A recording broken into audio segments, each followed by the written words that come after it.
is about to arrive. I'm going to signal to you that we kindly stand when she enters, but she's going to go into the holding room. So when she goes in, I'm going to request the seating to kindly stand as she comes into them. So please be alert. Thank you.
edited when they're done with the photos that they're taking. We may be seated. Good morning, ladies and gentlemen. Good morning. It's a cold morning, so we need to warm this room up with some life. Let me begin by observing the official protocol. I greet the Minister of Basic Education, the Honorable Ms. Siviwe Kwarube, the Vice Chairperson of the Independent Electoral Commission, Ms. Janet Love, the IEC Commissioner in absentia, Mr. Glenn Mashinini, the Chairperson, the Co-Chair of the Y20, Mr. Mweketsi Kwahela, and the Lead for Corporate Social Investment and Programs at the DBSA, Mr. Lunga Skuman. I want to also recognize the Secretary of the Johannesburg City Council, Mr. Andile Gobinga, the Junior Mayor of Johannesburg, Junior Councillor Kamarelo Malekane, the President of the Gauteng RCL, Ms. Mukundi Singo, our esteemed partners from the Department of Basic Education, City of Johannesburg, Development Bank of Southern Africa, Coach Itu Academy, and all other contributing partners, as well as the educators, facilitators, and learner leaders present here today.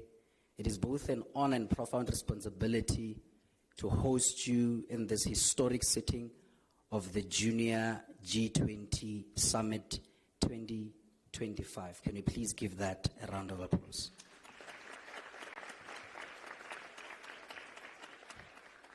Ladies and gentlemen, to mark the official starting of our program, I'm going to kindly request the audiovisual team to screen our national anthem that we are all going to sing.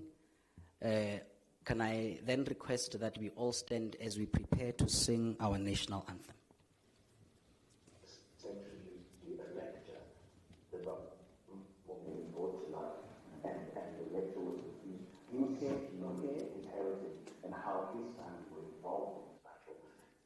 Thank you. Can you please put up the national anthem, to which we will all join and sing?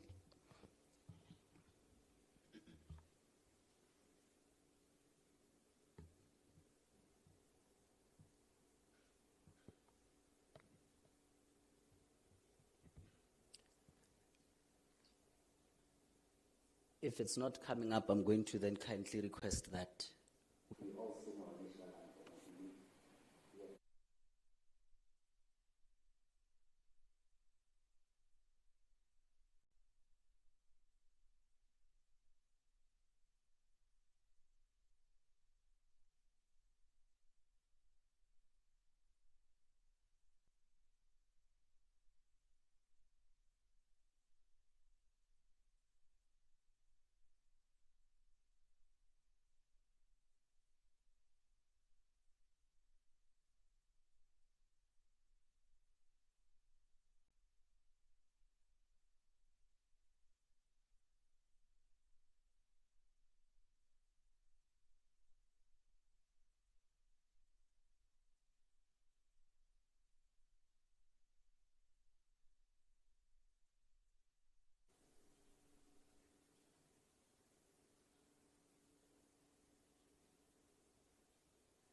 Can I kindly request that we start our national anthem?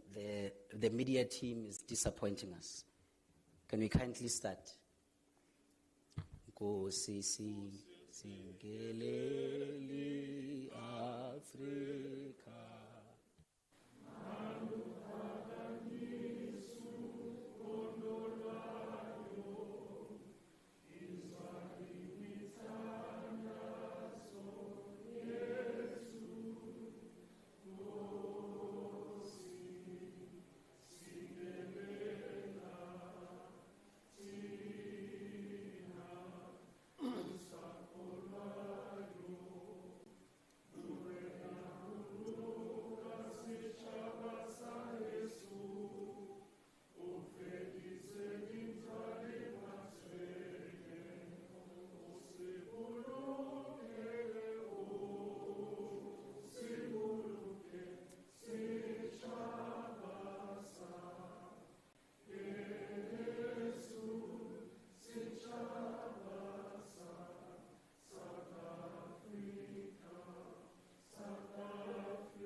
Thank you very much. We may be seated.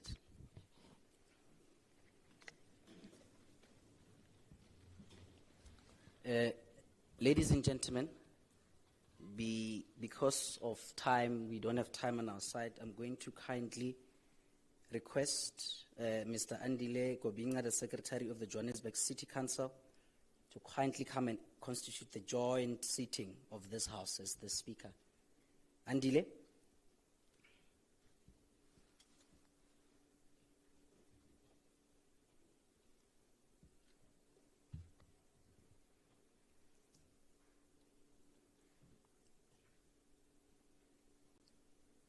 Is Andile walking towards me?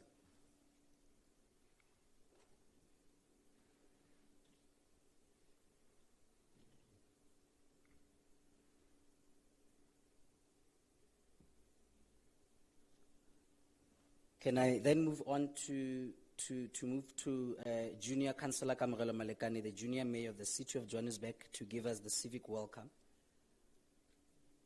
Kamogelo?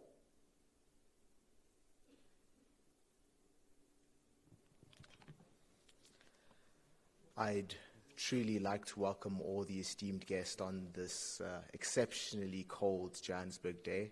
You know, as students, I'm pretty sure for the councillors who will be participating in the debate, you know what it's like to have to deal with very formal events, especially on days when it's exceptionally cold. You don't have that much insulation.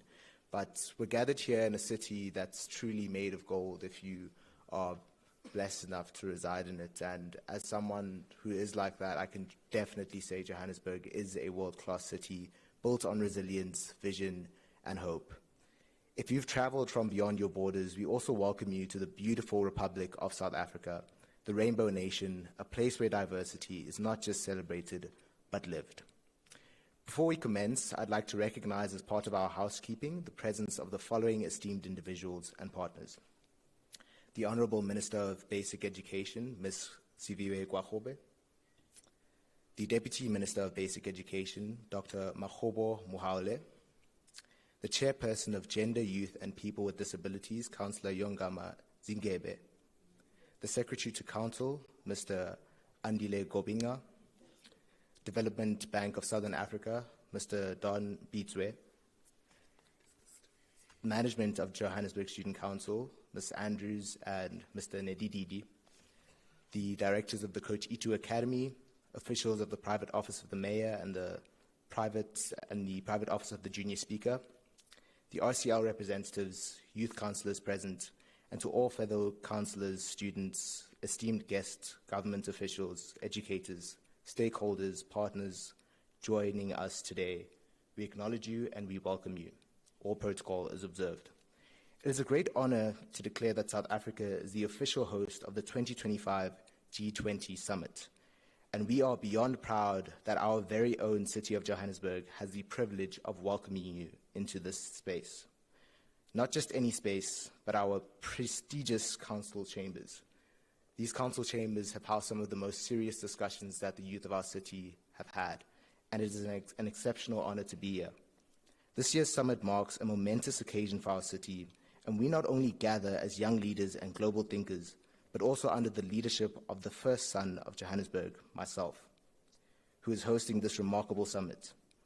Although I may have been late because I had a school engagement, I would just like to say that it is an exceptional honor to be a part of this event, and it is great to just see how there are many learners like myself who are genuinely dedicated to the future of ourselves as youth advocates.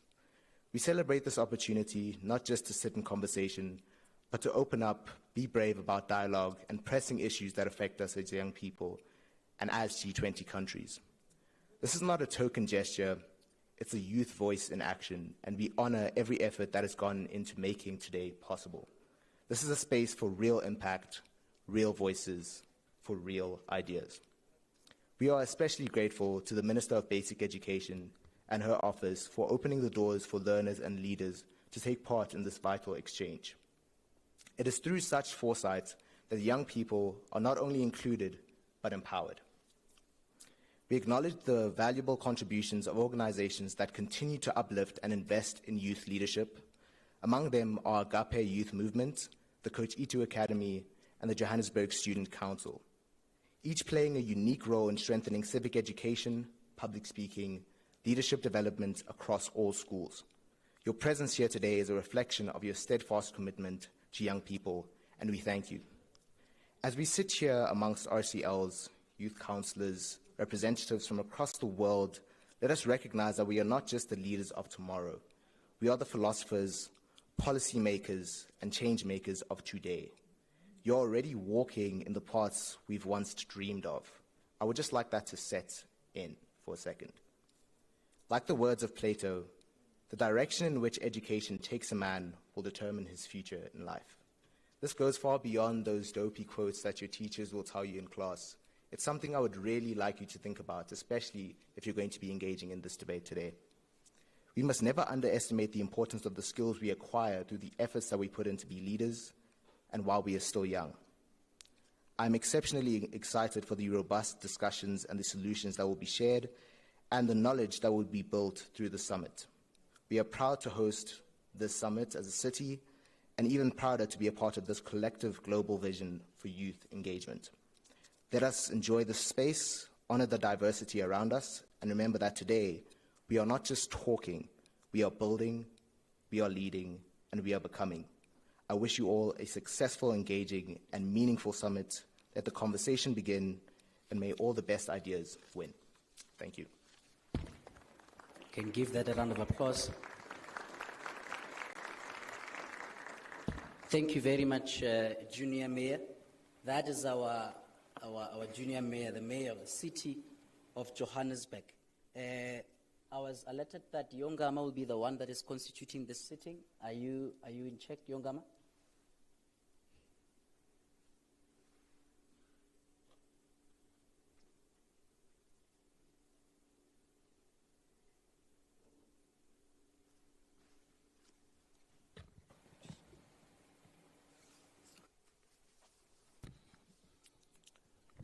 Good morning, everybody.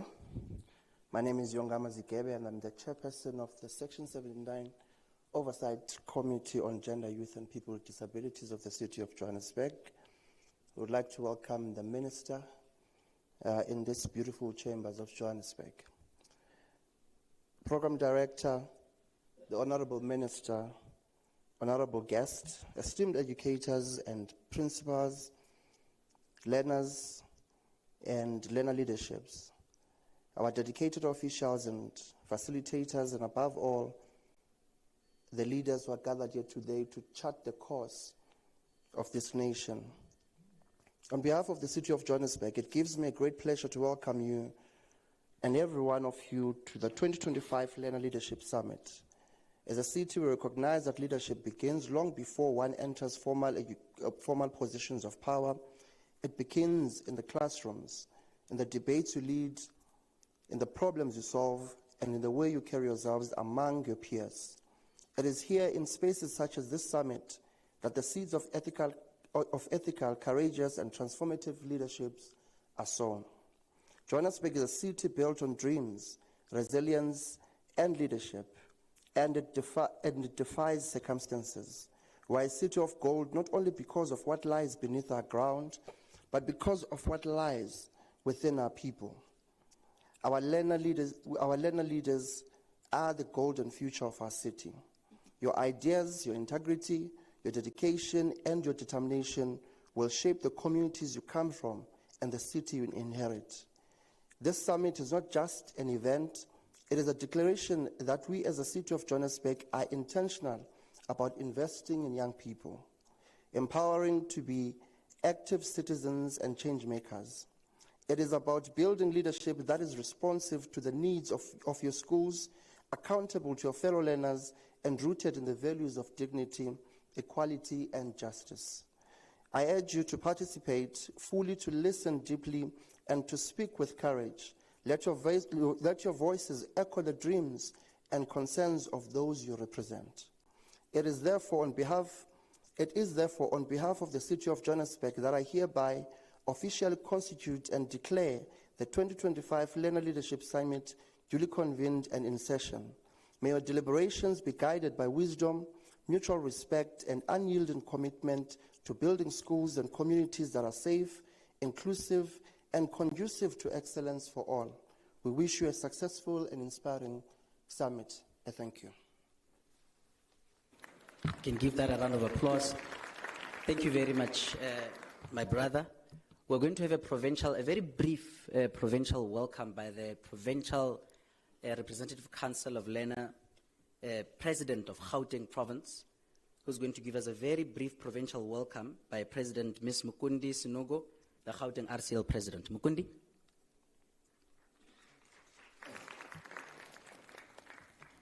Good day to all honorable ministers, distinguished guests, and of course, my fellow learners, giving a special thank you to the JCC for hosting us on this momentous occasion. Before you is Mukundi Sinugo, proudly serving as the President of the Gauteng Representative Council of Learners. It is my distinct honor to extend a heartfelt welcome to Gauteng, the host province of the 2025 G20 Summit, Learner Leadership Summit, and Y20 sitting. As I address you today, I do so with immense gratitude for the opportunity to share this platform. I intend to offer reflections shaped by a year that has tested not only our endurance, but also our convictions. Allow me to begin with this. Never, under any circumstances, diminish your essence or dilute your identity in an attempt to make others around you feel comfortable. Your uniqueness is not a liability, it is your greatest asset. In the positions you occupy today and the spaces you navigate, excellence is not merely encouraged, it is expected. The term overachiever is often used, but within our vocabulary, it holds little relevance. Why? Because the bar set for us is consistently higher than reasonably expected. However, from personal experience, I can attest that the very attributes that make you excel within this room may or already has alienated you once you leave it. Often you may find yourselves doubting yourselves, feeling excluded, or even penalized for the innovations and intellect you contribute. This is the paradox of excellence.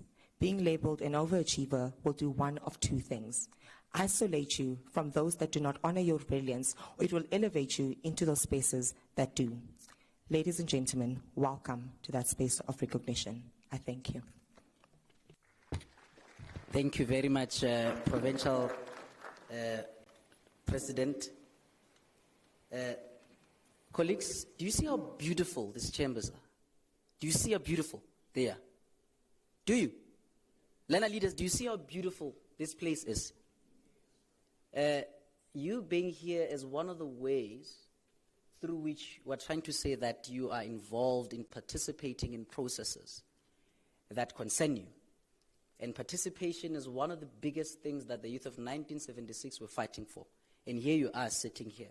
We're going to welcome onto the stage Ms. Janet Love from the Independent Electoral Commission, who is the Vice Chairperson of our Independent Electoral Commission, to come and give us remarks on youth participation in electoral democracy. Can we please give her a very warm round of applause as she's coming to the stage to speak about the importance of us as young people being part of building this beautiful nation that we are in. Ms. Janet, please come to the stage as we welcome.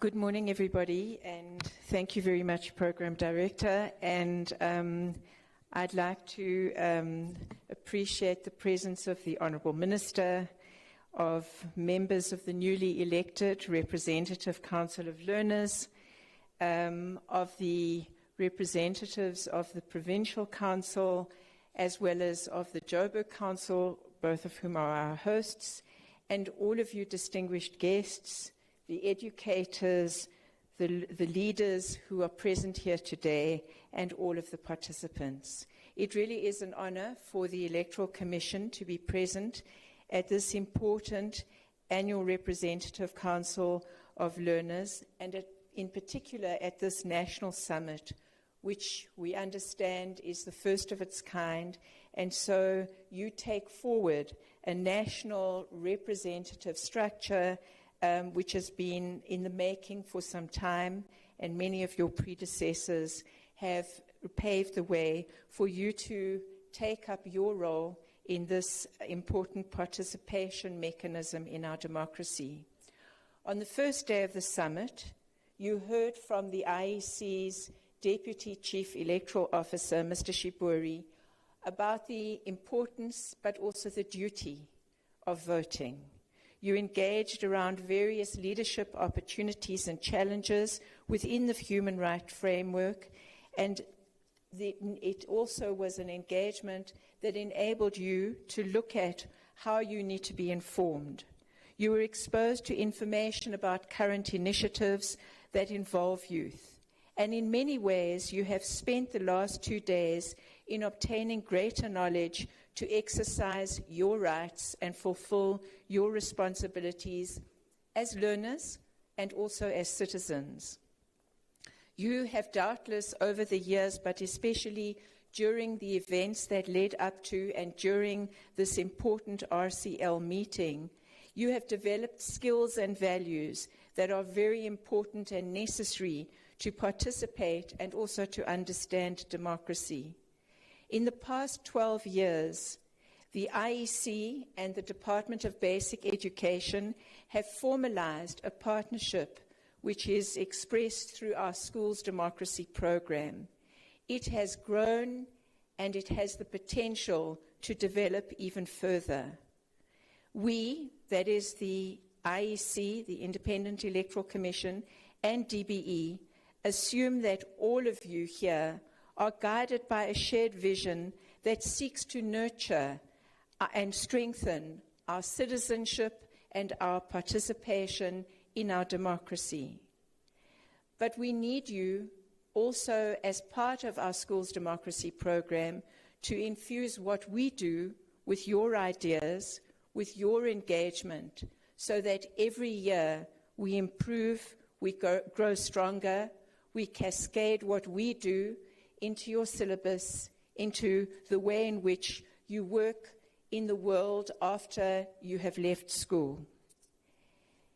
Each year, thousands of learners across the country take part in RCL elections. These experiences are more than symbolic. They are formative and they cultivate leadership, accountability, and a spirit of service. The RCL is a vital structure that enables learners to learn not just about democracy, but to live it. The South African Schools Act, grounded in the principles of the United Nations Convention for the Rights of the Child, reflect DBE's commitment to amplifying youth voices. So the RCL is a real-world platform for you to advocate, represent, and to lead. It needs you to understand democracy, but it also needs you to understand, when you leave your schools, how government as a whole works. To be representatives and to lead, not only in schools, but taking this experience into the wider world as elected representatives, it needs you to honestly reflect on how any representative needs to understand what the mandate that they have, what it is, and how it is carried forward. It needs you to be able, as representatives, to check that you are on the right track. How are you doing? What can you do better? What is working well? In what way can new technology offer better opportunities to strengthen what you are doing? These are the kind of questions that the IEC asks of its citizens and also of itself after every single election, because we see that as a process to strengthen everything we do in representative democracy. Representation, as you will possibly already know, but if you don't already know, you will learn very quickly during the course of this year. To be a representative is not an easy task. Together, the IEC and the DBE, through the Schools Democracy program, and working with you as RCL members and young leaders, we can build a bridge between education and action, not only in your schools, but way beyond. We call on you to act, and we call on you as the IEC to act now in order to ensure that more youth express and participate in the democratic process. That starts with registration. Very importantly, I think many of us may take for granted that young people who are learners in their final years already have their ID documents. And for the most part, that is true if you are going to spend your time at school up until you get through matric. But as many of you know, you have friends and people that you were at school with who have left school before matric for a range of reasons. Many of those people may not have gotten their IDs. So I think the first thing that we are saying to you as learners, we are saying to you as leaders in your schools, make sure that the younger kids in your schools, before they get to their final years, make sure that they get their ID documents. Because whether they leave school in order to take up self-employment, to help their families, or for whatever reason, they are citizens too, and we want to be sure that they have that important document in order to be able to register. We ask you as learners to call on all of the members of your classes, but of your schools as a whole, to ensure that once they reach the age of 16, even though they can't vote, you cannot vote until you are 18, you nonetheless register so that you are on the register, you are on the voters' roll, and you are able to vote. Remember, there is a lot of information that you need to be able to give to your fellow pupils if you are going to take seriously the importance of your role in making this democracy work. Youth want a voice. Youth will not get a voice from the heavens. Youth will get a voice because youth take that voice. And taking that voice in an election means voting, means participating. You need to lead young people in that effort. And in order to ask the questions that you need not only to ask, but also need to answer for those that you are leading, we ask you to remember, follow us on social media at IEC South Africa, or asking questions via WhatsApp using the number 0600 88 0000. Interact with us and get to know about your elections. Honourable Minister, once again we thank you for the continued partnership and for the opportunity to have co-hosted this gathering of young leaders and with your department. As the IEC, we are determined to continue to strengthen the schools democracy program, and we wish all of you the very, very best for this year. It's tough, you've taken on a lot, but we know that you will succeed, and we look forward to your leadership going forward. Thank you very much.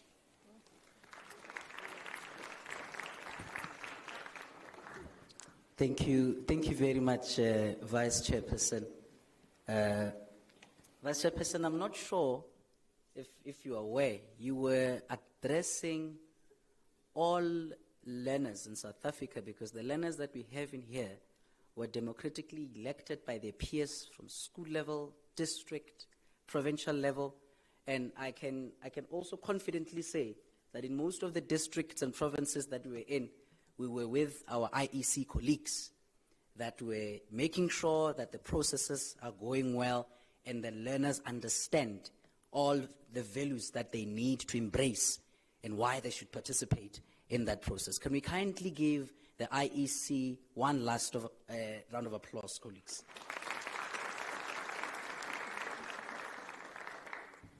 And it's beautiful that in today's sessions we have heads of states and key advisors representing nations such as Canada, India, Brazil, South Korea, Italy, South Africa, France, the United Kingdom, and the United States. So there's quite a number of countries that will be having conversations today discussing and deliberating on education, minister, employment, and digital innovation. I had the vice chancellor's, the vice chairperson there saying they must follow IEC on social media. Chances are they're already there. You could have given them a hashtag. You know, if you gave them a hashtag, there you would have got them. Honorable delegates, we are now going to call onto the podium someone that has really made history in this country in becoming one of the youngest ministers that the Republic of South Africa has ever seen. I would like to call onto the stage our keynote speaker for the day, who will be addressing all learners of South Africa through the democratically elected council. And I believe that our minister is still also in the youth category, so we are being led by a young person. Can we please give that a warm round of applause? I believe that all the young people that marched in the streets of Soweto, which is in this very city, right here in Soweto in 1976, if they were here, they will be very, very happy that we have a young black female, which is the future.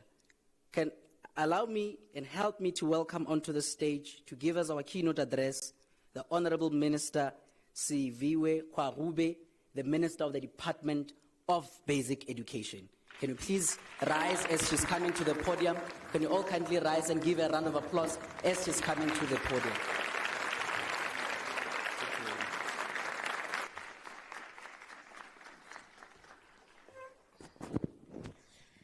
A very good morning, everybody. You may have your seats. Thank you.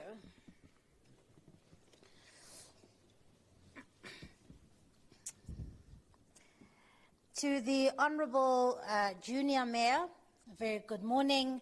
The President of the Gauteng RCL, leaders of the Johannesburg Junior Council, delegates from the various provinces of our continent, partners from the City of Johannesburg, the IEC, Development Bank of Southern Africa and Constitution Hill, young change makers, future leaders, friends, a very good morning.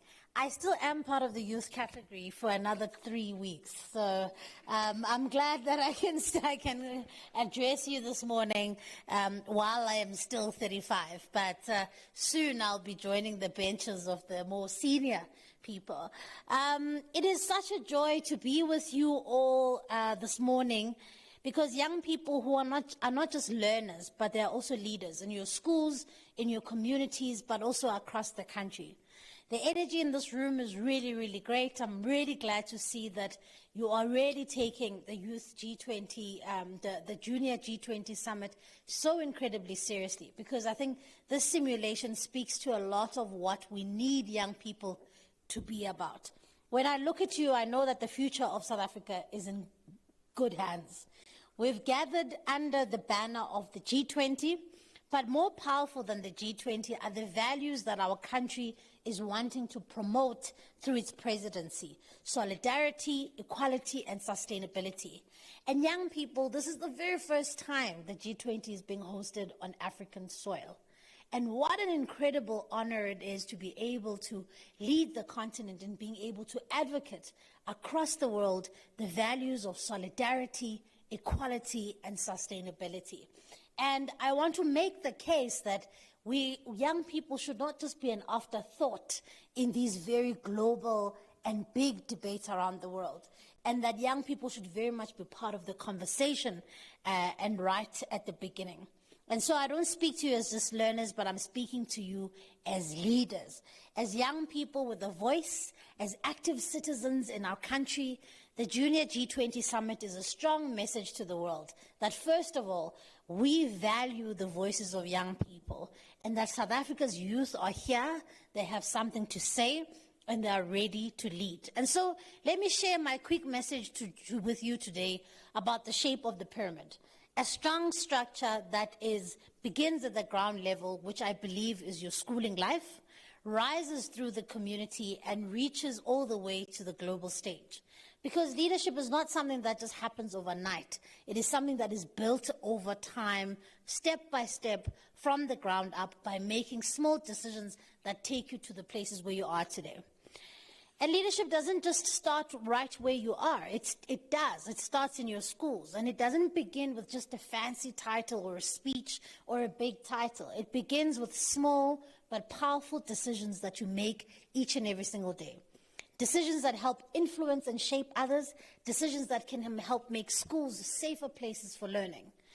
We can all agree that we can't learn or grow if you don't feel safe. And that's why 3 days ago, the Minister of Police and myself launched the Safe Schools Protocol with the Minister of Police to say together we want to make sure that the places of learning, schools, which are the places of learning for all of you, should remain safe. Because ultimately, what we want you to do is we want you to be engaged with the work of being a learner, a young leader, somebody who's there to learn in the places of safety that is free from bullying, drugs, gangsterism, and violence. But we can't do this alone, and this is why I mentioned this in this gathering. We can't do this work alone. You too have a role to play. And that is why in the department we say, if you see something, say something. Stand up for one another, speak out, be the reason somebody feels safe at school. Say no to people who are keen to bully others. As learner leaders, you help shape the culture of the schools. You really do. You've got the power to shape the learning environment in your schools. And all of you can make a collective decision that says schools will be places of safety, not places where others are victimized. And so it means standing up against discrimination, gender-based violence. It means standing up against bullying. It means creating an environment where every learner is valued. And that's why it's really important to me to say that leadership doesn't start with a title, but it starts with each and every one of you making small decisions and actions that create a safer and a better, not only school, but better communities. And so the values of the G20, solidarity, equality, and sustainability, must start in the classroom. These aren't just big words, but they are actions and decisions that must be made. Solidarity means we don't leave anyone behind. Equality means that we're giving everyone a fair chance to succeed. And sustainability means that we are making choices today that protect the future. And so as RCLs, this is not just about badges, it's not about speeches, but it's about the training ground for the leaders that South Africa needs. You are the voice of learners. Use that voice, set the example, and stand up for what is right. And now you may be asking, so that's the foundation of the pyramid. Now, the middle of the pyramid is leadership in communities. You are not just leaders in your own schools, but you are leaders who reside in communities.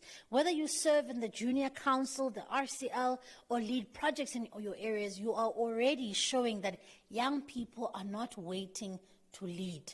They are not waiting for tomorrow. They are not the leaders of tomorrow. And for me, when I look across this room, I realize that it is my idea that young people are not the leaders of tomorrow, but they lead exactly where they are, is absolutely affirmed, because I see young people who put up their hand, who say they want to serve, who say they want to represent their other peers.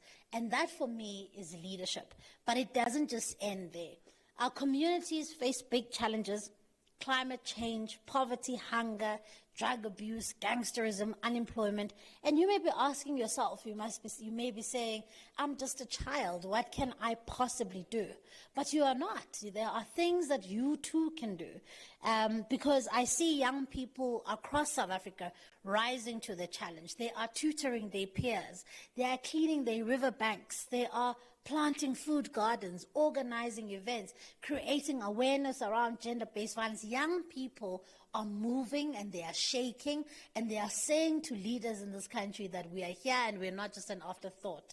And I think you need to give yourselves a round of applause for saying, I am leading exactly where I am. Give yourselves a round of applause. And so I want to encourage you to keep using your voice to connect with what happens at schools and what's needed in your communities. This is why the partnership with the IC is so incredibly important. Because part of the reason why in South Africa we struggle with active citizens or the lack of active citizens is because we believe that young people, for some reason, must be insulated from the ideas of democracy, the ideas of protecting our constitutional democracy, of being active citizens who can vote. And somehow we wait until then they turn 18 before we can have the conversation about them, to ask themselves, what kind of country do you want to build? But you are here today representing different member states, and you are simulating the very G20 that we will have at the end of the year. And it says to me, you're already thinking about what kind of country we want to build. You're already thinking about what kind of world we want to build. And so this is why the partnership with the IAC is so incredibly valuable, because they're already inculcating the values of democracy with young people already in schools. Because I don't expect you to be 30, to be 40, to be 50, and still not being able to cast a vote one day. Because there are still people in our country who have disengaged in politics, who say that I don't do politics. I have news for you, young people. You may not do politics, or you may not be interested in politics, but politics is very much interested in you. Where you go to school, the amount of money you pay for transport, where you live, how safe it is, all of it is deeply political. And it's not partisan politics that I'm talking about. I'm talking about the politics of casting your vote and being active citizens who are really engaged in the work of saying, we're going to shape the kind of country that we want to live in. So I want to encourage you to say that continue having that spirit of active citizenry, because it's only when young people are taking true accountability for the kind of country that we have that we will start to see things change. And so at the very top, as I'm concluding of that leadership pyramid, is the world stage. And that's exactly where you are today.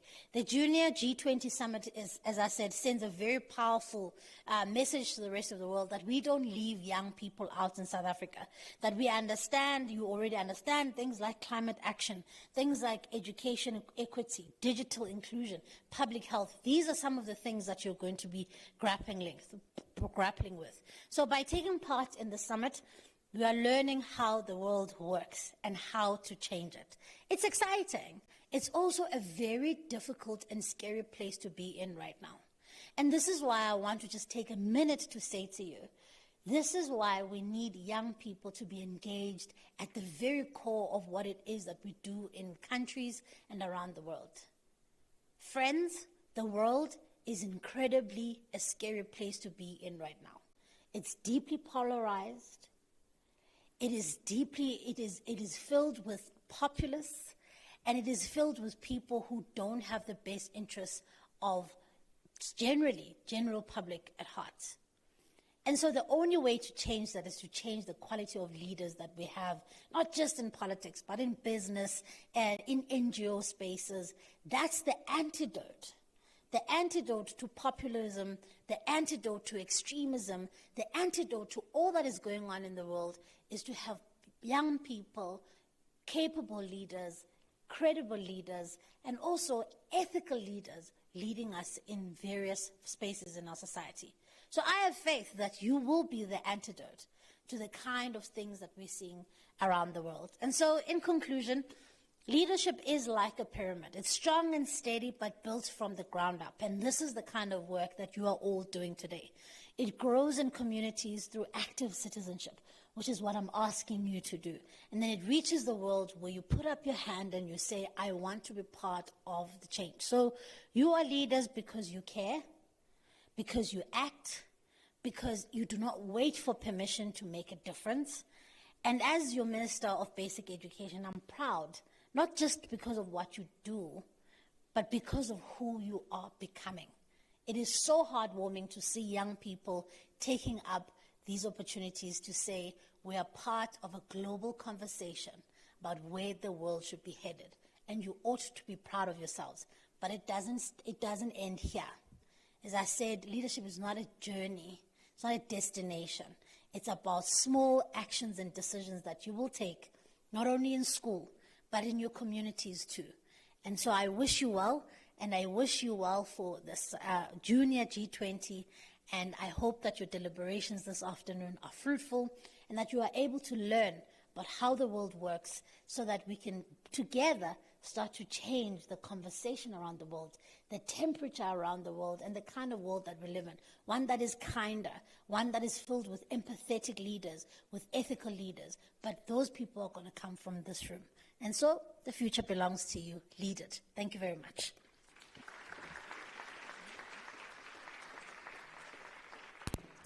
Can we kindly give the minister a warm round of applause?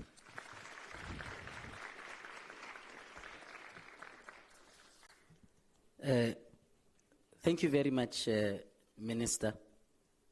It's a proud moment. I don't need to have read it anywhere. You can just nod with your head. But I think I'm certain, somewhere in your life, you were a learner or a student leader. There's no way you wouldn't have been.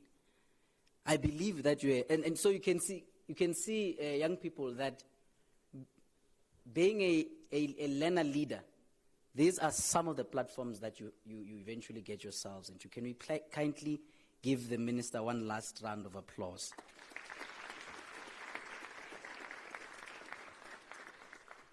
You know, because we have a young minister, when she left the podium, she literally rushed back to her seat. There's a gift that one of the learners in the room has for the minister, for the keynote address. So I would like to kindly request, there's a learner who wrote a book, and she will be giving it to the minister this morning. I would like to call onto the front, Lerato Angelina Mokoena, who has written a book, and she'll be giving the book to the minister this morning. Can we please give her a round of applause as she's making her way to the front? There she is.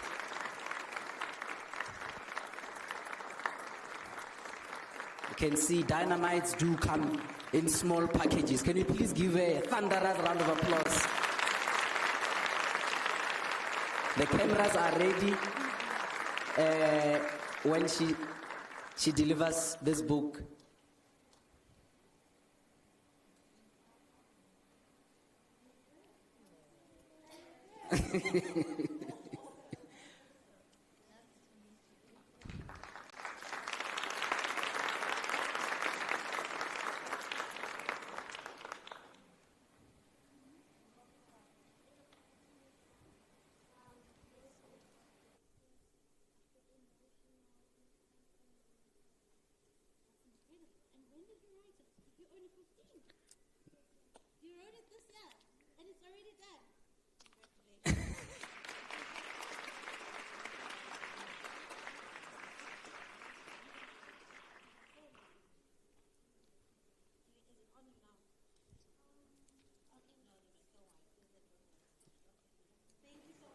Beautiful. I hope we took nice pictures.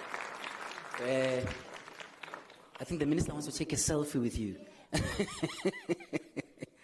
Lerato is elected president of Ikatisong Secondary School this year. She's the current president of her school.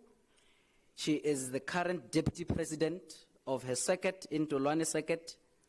She is elected Leo Madibeng RCL executive representative.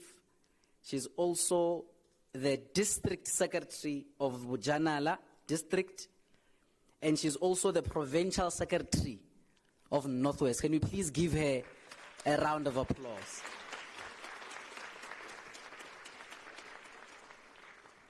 Young people, you must read and write your stories. She says the book is about teenage life, if I got it correct. Thank you very much. Catch her on Minister's social media account with that hashtag. Ladies and gentlemen, now I'm going to kindly request that the minister and the vice chairperson from IEC and my colleague from Y20 and DBSA to come and join us here in front, as we will be recognizing the National Representative Council of Learner Executive that is here with us, as we'll be giving them certificates of acknowledgement. And that would be the item that we'll be rendering at this moment. Can I kindly request the Minister and the colleagues to come and join us right here in front, as all the 10 learners that are representing our learners in our schooling system to prepare themselves. The certificates, Minister, are here with me. I kindly request one of the officials to come and assist me.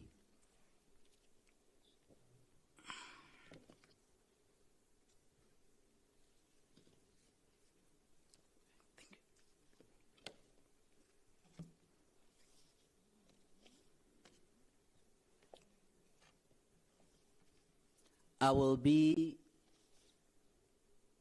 starting with the additional members.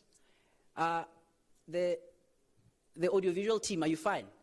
We're recording history. If you don't know, since the inception of this republic and inclusion of youth and learners in the South African Schools Act in 1996, this country has never, in its history, had a national learner leadership structure that is democratically elected from all our almost 6,200 schools in the country. So it's for the first time, and we are making history. I would like to start with the additional member. I'm going to start with Mukondi Sinogo as our first additional member. Mukondi, please come and receive your certificate of recognition and shake the minister's hand and suck in all the blessings to be our future minister. Mukondi is the president of Gauteng Learners. We can give a round of applause, guys.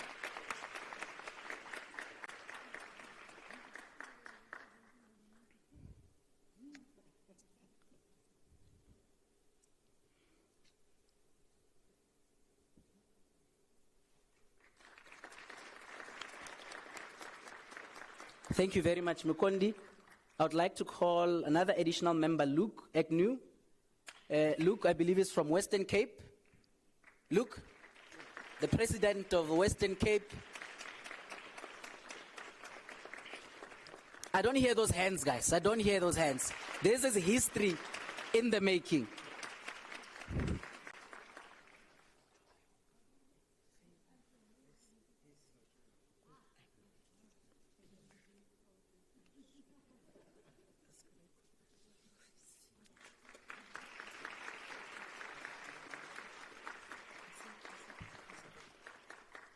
Thank you very much. Look, he came in yesterday in the summit and the place was already vibrating with his energy. I would like to call Favor Eziankulu as another additional member. Favor.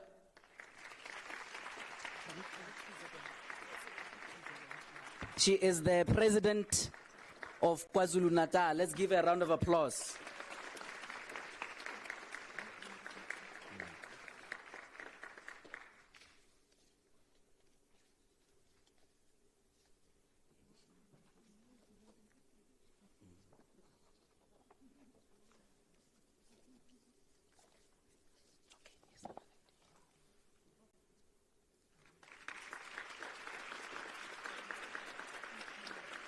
Thank you very much.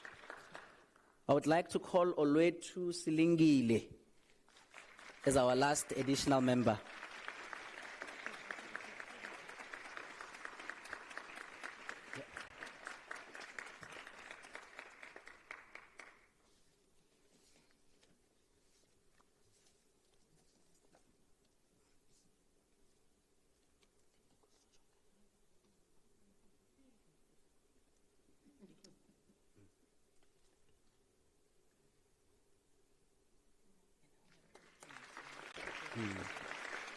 Thank you very much.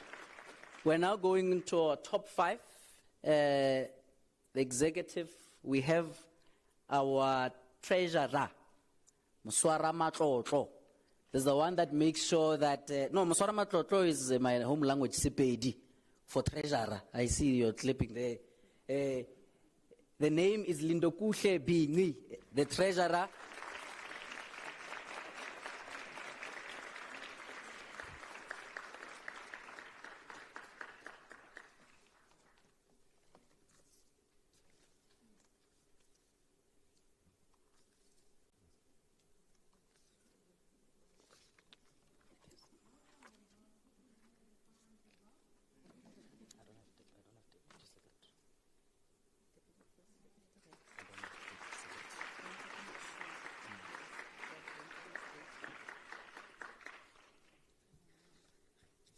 Thank you very much.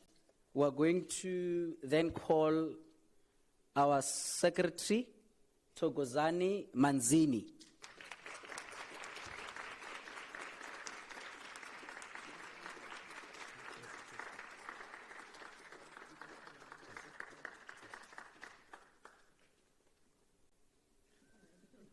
It's coming from behind.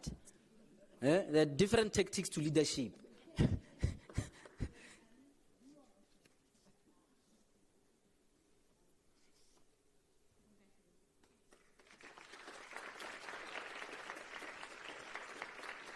It looks like I have a bit of a mix-up here. I'm still waiting. I think they printed the secretary certificate twice, so I don't have the deputy secretary. So they're trying to check for me. But I'm going to proceed to then call the deputy president of the Republic of South Africa for all learners in our schools. We have Dikhabiso Sekhe. Deputy President. Oh, I think there's a problem. It's not the deputy president. Who's the deputy president? Okay, the things that are printed here are not correct. Let me give me a minute. Let me get these names right. IEC is approaching me, so you can see that we are doing everything well. There's the deputy secretary. Okay. Yeah. Okay. Thank you very much. You're going to pardon us, colleagues. There's a mistake here with some of the certificates. They did not print some of the certificates. I would like to call the Deputy secretary. The deputy secretary is this one, right? Yeah, the bottom one. Okay. The bottom one. Sekhe Dikhabiso. Yes. And then who else must be next? Yeah.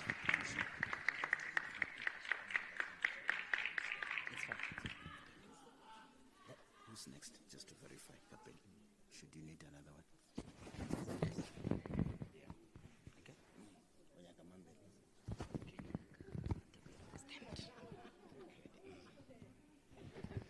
Which other one? There's the first one.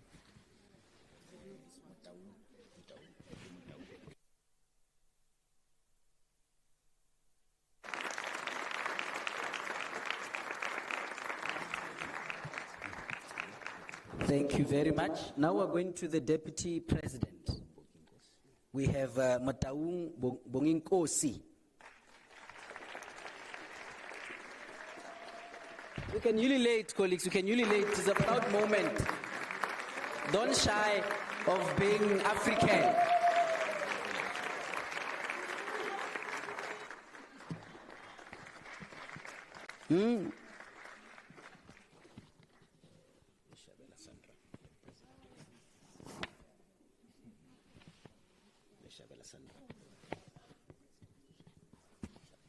That's correct.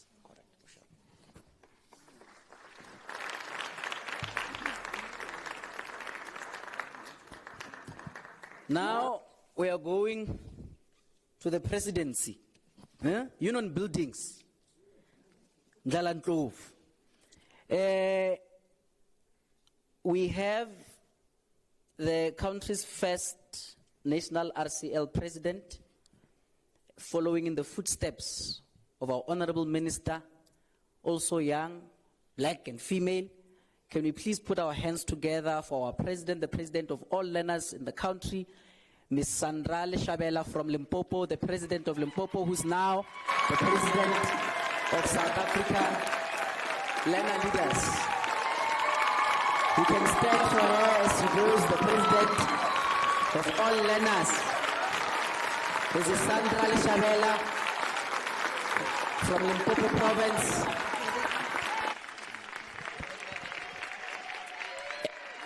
A president of a school, a president of a circuit, a president of a district, a president of a province, and now the president of our country, taking her rightful place.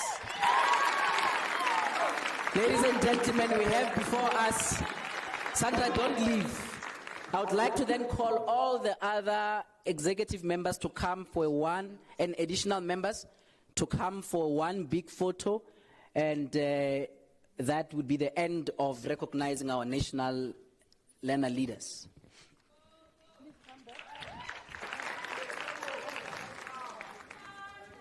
Can we have one celebratory song, like a Guijo song, a nice song, just to warm this mood?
Can we all come?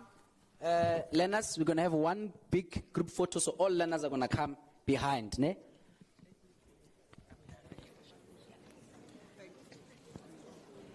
You can keep the song going. You can keep the song going.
All right.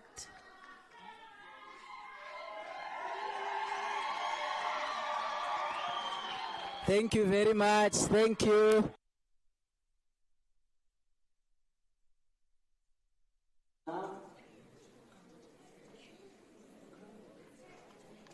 You can keep the song going, guys. You can keep the song going.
It will really set you up for the future. You'll always find yourself at the table and sharing your views. And without wasting any time, I would like to wish you all the best with today's session. And I'm hoping that all the ideas that would be shared in this session will find view and form in the G20, and we hope to see whatever that you intending or sharing as solutions that would finally be implemented. Thank you.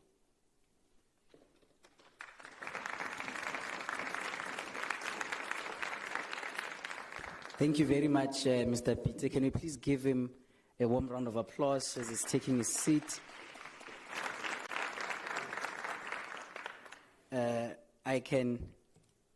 I'm actually very much humbled by his address, because he couldn't take his eyes off me, you know, when he spoke about being young and all of that. I think my height sometimes make people think that I'm also in grade 11. It might have been the impression that I'm one of the RCLs, but indeed, Mr. Peter, I am one of the RCLs. If you can look on top of my head, you can see that patches here. Hairs is fading away. So I'm literally behind the minister as well. Ladies and gentlemen, we're moving right along. We're going to then call onto the stage a representative from the Y20, a co-chairperson of the Y20, the youth division that is facilitating all youth inputs into the G20 conversation. Can you kindly give Mr. Mweketsi Kwagela a warm round of applause as he's taking the podium? Thank you very much.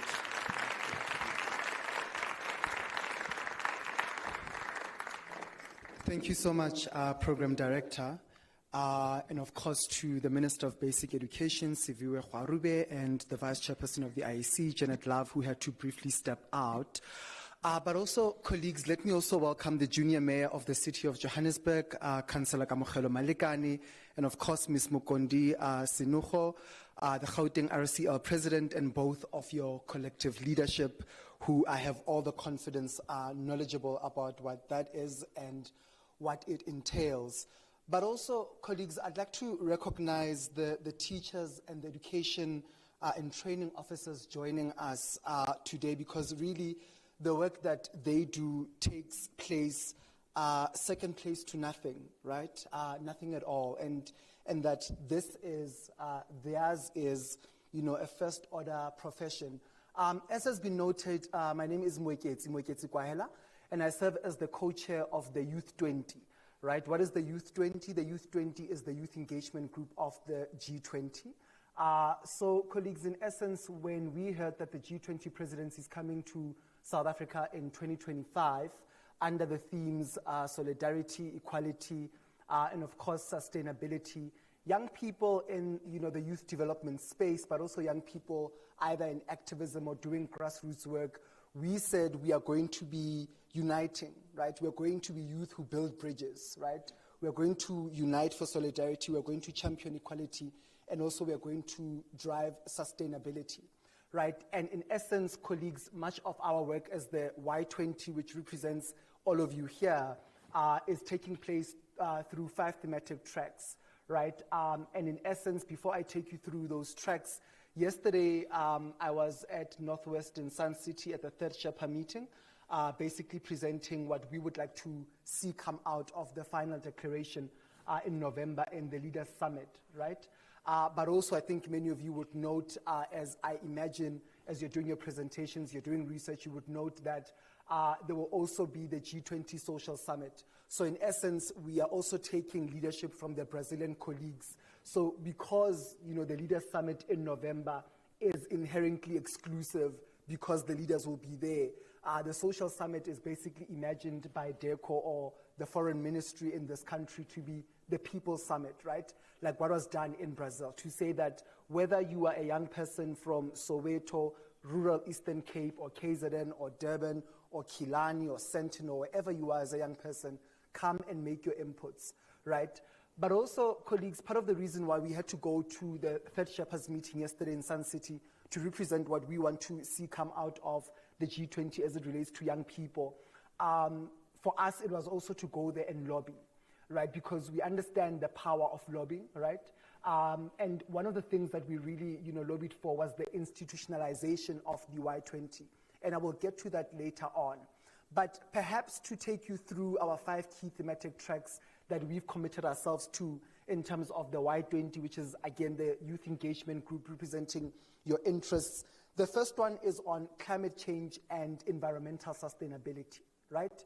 What are those green horizons, right? What do we mean when we say we want to lead a just energy transition? Now, we know that many of us here and many of our young people in this country across all the 9 provinces, they reside in communities that are desperately hungry for electricity, right, for water and sanitation. Certainly, our junior mayor, Kamukhelo, would certainly know that, this municipality that is hosting us, or the city of Johannesburg today, is a city in many ways in crisis, right? And I certainly hope that through his leadership, he's providing not only leadership, but certainly guidance as to how do we resolve for those challenges, right? The second thematic area that we basically are working towards as the Y20, negotiating with across all these countries, the G20 member countries that I'm seeing here, is inclusive economic growth and employment, right? What are those pathways to prosperity? Many of you who follow the news would note that I think about plus minus 2 to 3 weeks ago, Stats SA released the Quota Labor Survey. Again, who or what is the largest demographic that is impacted in those surveys? It's us, young people, right? The third one, colleagues, that we are trying to resolve for as the youth engagement group of the G20, the Y20, is AI, digital innovation, education, and the future of work, right? In essence, what are those key competency skills that our young people must know around AI, digital innovation, but also to not only set them up for success, but also one of the things that we really want to do, colleagues, is what are the ethical considerations we need to be aware of around AI? And I know that some of us here do our assignments or homeworks with AI or ChatGPT, right? Yes, it's a yes.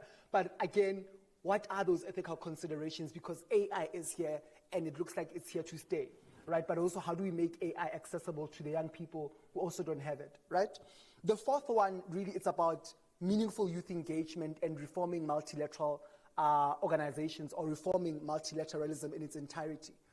Many of us here, I imagine that most of you guys in the workshops that you're in, but also in, I imagine you've been put into simulations where you need to negotiate with South Africa, with Germany, with what, we want to be part of multilateral institutions, right?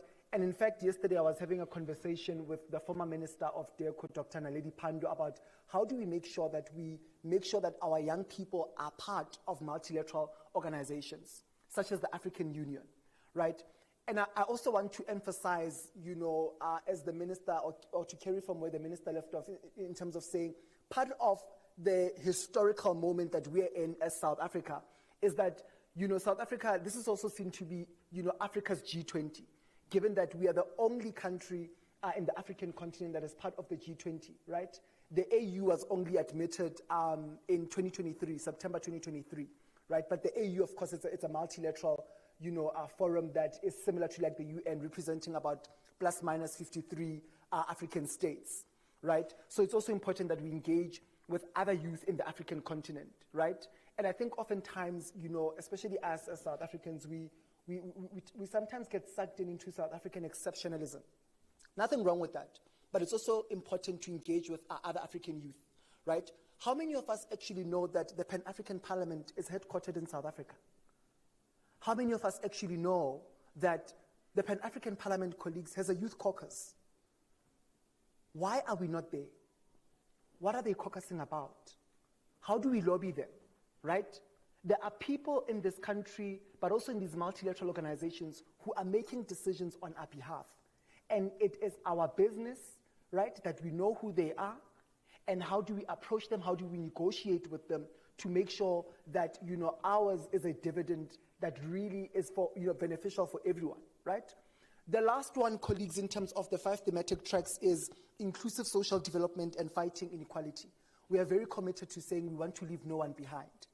And essentially what that means is that previously the Y20 used to be an exclusive space, right? What that meant is that it was only the young people who would do work with DECO, the South African Institute for International Affairs, or the South African Youth in Diplomacy who would know about these processes, right? And we are saying that this is going to be an inclusive Y20. And essentially, the international component where our South African delegates who, were chosen and are basically representing us in each of those 5 thematic tracks are negotiating with their counterparts, right? They've been negotiating for the past month. Last week, in fact, we were at the Innovation Hub in Pretoria where we held our pre-summit. So the pre-summit is a build-up to the Y20 summit that is going to take place in August, where we hope to see many of you there, right, to input into the final communique of the Y20 to say, this is what we want as young people, right? Now, the South African process, so every country, by the way, is allowed to pivot when it comes to the G20, right? We are allowed to say, okay, the G20 is with us, we are going to take this, but we're going to leave this. This speaks more to us, but also in consideration and negotiation with all the other, member countries of the G20, right? So we have working groups across all those 5 key thematic tracks. They are led by track coaches who are then supported by the technical task force. That is a technical, sounding board to basically refine their policy positions, assist them with research, and so on, right? Now, when the South African delegates and the track coaches are done negotiating with the international counterparts, they come back to the working groups that are South African, full of South African youth, but also African youth, to actually say, now you must pressure test, right? This was coming out, right? So one of the biggest things right now that we've been fighting in negotiations, specifically with Turkey and Indonesia, but also with the US, is on intersectionality, right? Is on gender, and of course issues of the LGBTQI+, right? Those countries have basically signaled that we do not recognize this. We don't want to sign to a final communique that says we must respect, the basic human rights of the members of the LGBTQI+, or what is this thing of intersectionality called? What do you mean gender? What do you mean by gender? Right? So already those are where the divergences are, right? In terms of where we are not finding each other, right? And perhaps some of the areas of, convergence where we are finding each other is on issues like climate change, right? So some people are already proposing, debt for swaps. So basically debt for swaps basically means that, South Africa is currently in debt. I'm just using that as an example, right? So what that means is that in order to reduce our debt, can you borrow us money? And by borrowing us that money, what we will do, how we are going to pay it back is that we are going to implement, climate change initiatives, right, as a way of paying back to reduce climate change and all those things. But as I wrap up, Program Director, yesterday, like I mentioned, I was at the 3rd Sherpa's G20 meeting in Sun City. It's wrapping up today. I must apologize in advance because I have to leave immediately after here to wrap up our things that side. So one of our high-level deliverables is on institutionalizing the Y20, right, through a Y20 Shepherds Council, but also a Y20 Alumni Association, right? The reason why we want to do that is that it speaks to the Troika system. Troika basically, it's a fancy word that means three, right? So right now, South Africa is part of the Troika, right? So Troika also means past, present, future. Past, Brazil; present, South Africa; future, the United States of America, right? And the Troika system basically functions in such a way that not only are you handing over to the US incumbency, but also you're getting, shared and land experiences rather from Brazil and South Africa, right? So the Shepherds Council will also speak to that, to say that we also want to track our recommendations. By the way, the Y20 is the oldest engagement group. It started in Canada in 2010. We are the oldest engagement group out of all engagement groups, plus minus 14 years in existence. And we've got plus minus 200 recommendations, but none of them have been implemented. None of them have been implemented. So we are saying, the leaders in November, can you endorse in the Leaders Summit the Y20 Shepherds Council, but also the Alumni Association? It's already been done with W20. W20 is Women 20. It's already been done in B20. B20 is Business 20, representing business interests. You see it in C20. C20 is Civil Society 20. You see it with T20. T20 is Think 20, which represents the interests of think tanks and research institutions. Why can't it be done with young people? How are we going to track our progress? And part of that has meant that we also need to negotiate and lobby other engagement groups. We've already done that with Business 20 and their Sherpa Kes Kovadia.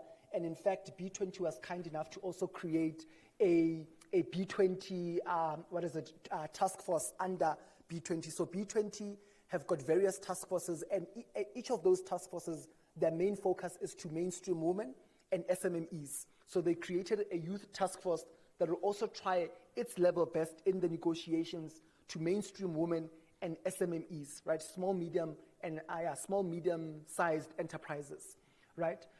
So colleagues, that is essentially us in terms of the work of the Y20. I'd like to again, as I wrap up, to take this time to really thank you for not only your time, but also I think for showing up, right? And that can be taken for granted, particularly given that when you look at the demographics of this country, we are the largest in terms of demography, right? So I think thank you for showing up for the young people of this country. And I wish you all the best as well in terms of the negotiations that you will be taking. We will be reaching out to the colleagues who organize this, to basically get all your inputs and see how can they feature in the final Y20 communique when we present to the leaders in November. But also I do hope that I will see many of you guys at the G20 Social Summit, right? Because that is the People's Summit where, you'll also be there. But also, what I can also reveal is that the G20 Social Summit, part of what DECO is looking to do is how do we also then, tie in this matter that's been announced by the President on 16 June on the national dialogue, right? So, colleagues, allow me to end there. And I'm sure that, many of us here, you are young, you would have already been told that, the future is yours for the taking or whatever you make of it. But the fact that, it's really not yours for the taking or whatever you make of it. And really what I mean by that is that, the future is also what other people make of it, right? How other people will participate in your future and your lived experiences of that, right? And part of why that is because the past is already in debt to the mismanaged present, right? And again, contrary to what many of us here as young people have heard that, the past is done, it's over, but it's not over, right? But the past is always in process. And really what that means is that, every time we critique the past, every time we analyze the past and all those things, it yields new information about itself, right? And in fact, it can be more liberating, right?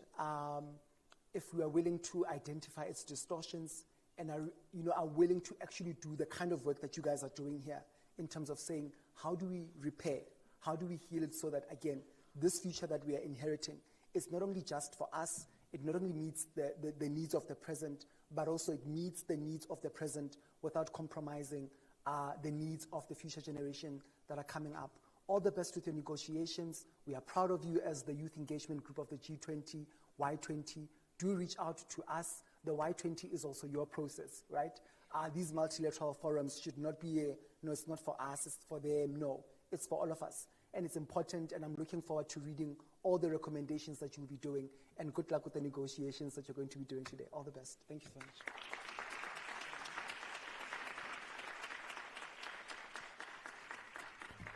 Thank you, Mwekezi. Thank you very much, my brother. Indeed, this country is in safe hands. I mean, something that you said about we are currently in debt because of the mismanagement of the past. You know, I think that is something profound that you said this morning, that the future generations will face challenges unnecessarily so, because the current generations did not play their role. Can you please clap hands for that? Thank you very much, my brother. I believe you are my age group. I'm not sure. I can just sense it. And good luck with all the G20 deliberations that you're going to be heading. Safe travels. So, a few weeks, one provincial president asked, we are going to host, I hear that as a country, we'll be hosting the G20 meeting of national leaders. But where does this leave us as learner leaders? This is just a young person that just sent me to say, how do we make input? I was very glad that I was able to respond to her and say, the third day of the summit is actually your input as learner leaders into the G20 conversation. As Mwekezi has said, he's looking forward to the recommendations that you will be making in this setting. I want to now hand over to Kamarelo, the president of this sitting, Kamarelo Malikane, who is the junior mayor of Johannesburg. But in this city, he's taking over the role of the chairperson of our model junior G20. What you're seeing happening and what you're participating in, it's exactly what you're going to see happening later in the year. Who's going to be the chairperson of our G20 meeting later in this year? There we got it. So, Kamarelo, it's written there, host president, Cyril Ramaphosa. From now on going forward, I call you Matamel. I don't call you Kamarelo. You're not Kamza, you're Matamel.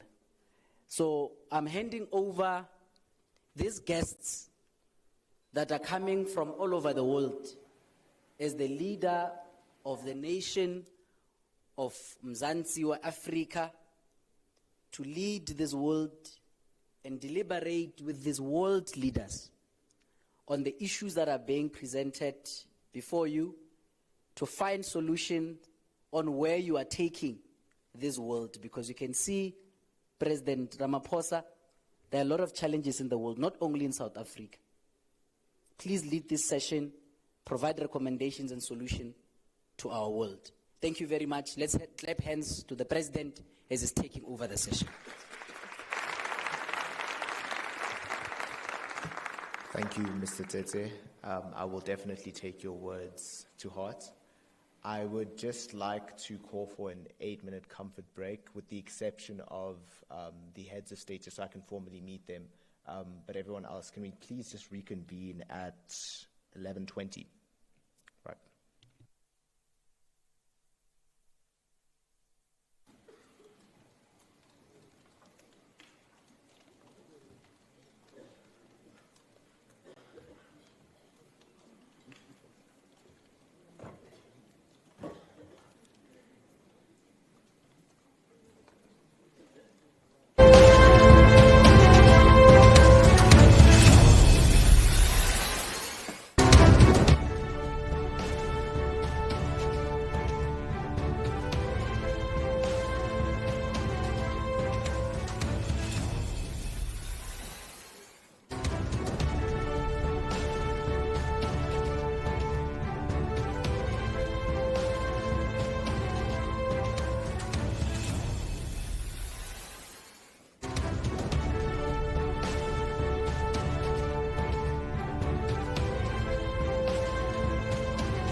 Unmuted. Okay. Just to go over a few rules again, the only drink you may bring into the chambers is a sealed bottle of water. No tea, no coffee, nothing like that. Also, please make sure your phones are on silent or switched off. We cannot be having notifications going off. And lastly, that drum you hear, that is to signal you returning to the chamber. So please do so in a timely manner when you do hear that drum. Thank you. Over to you, Mr. President. Right then, thank you so much, Mr. Lala. Just before we begin, would like to call on the Independent Electoral Commission of the Republic of South Africa just to hand out the gifts to the representatives.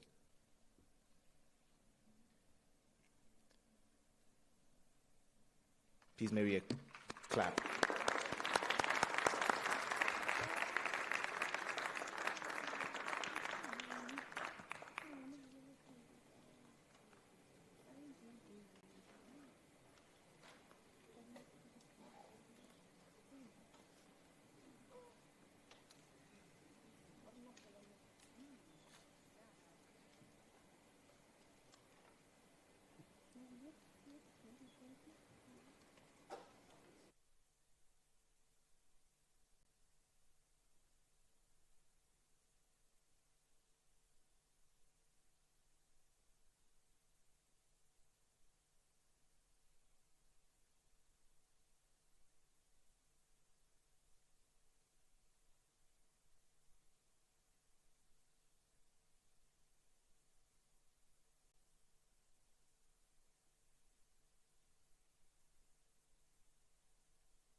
Right, we will commence shortly. The leader of the African Union has just asked for a point of privilege.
Right then, allow me to just greet once again all the esteemed delegates. I would like to greet the heads of state, the Your Royal Highness Salman Abdulaziz, the ministers of the various countries, subject matter experts, political advisors, and all distinguished representatives gathered here today.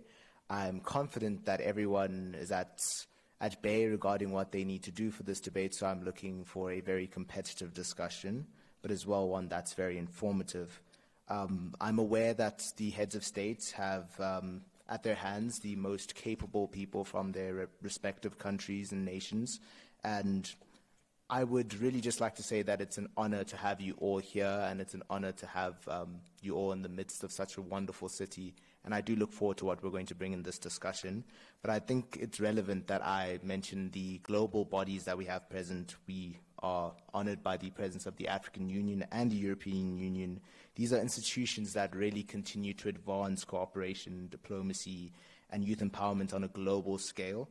So I'm expecting a lot from them as well. But I think just as a form of reflection in 2023, I did chair the African Union, and that brought along a lot of change for how we advocate for, the youth and how much they have to say with regards to the rights they have. And I think that just shows you how far we've come as leaders of the youth globally, and I'm exceptionally proud of that progress. So I think you can give yourselves a wonderful round of applause.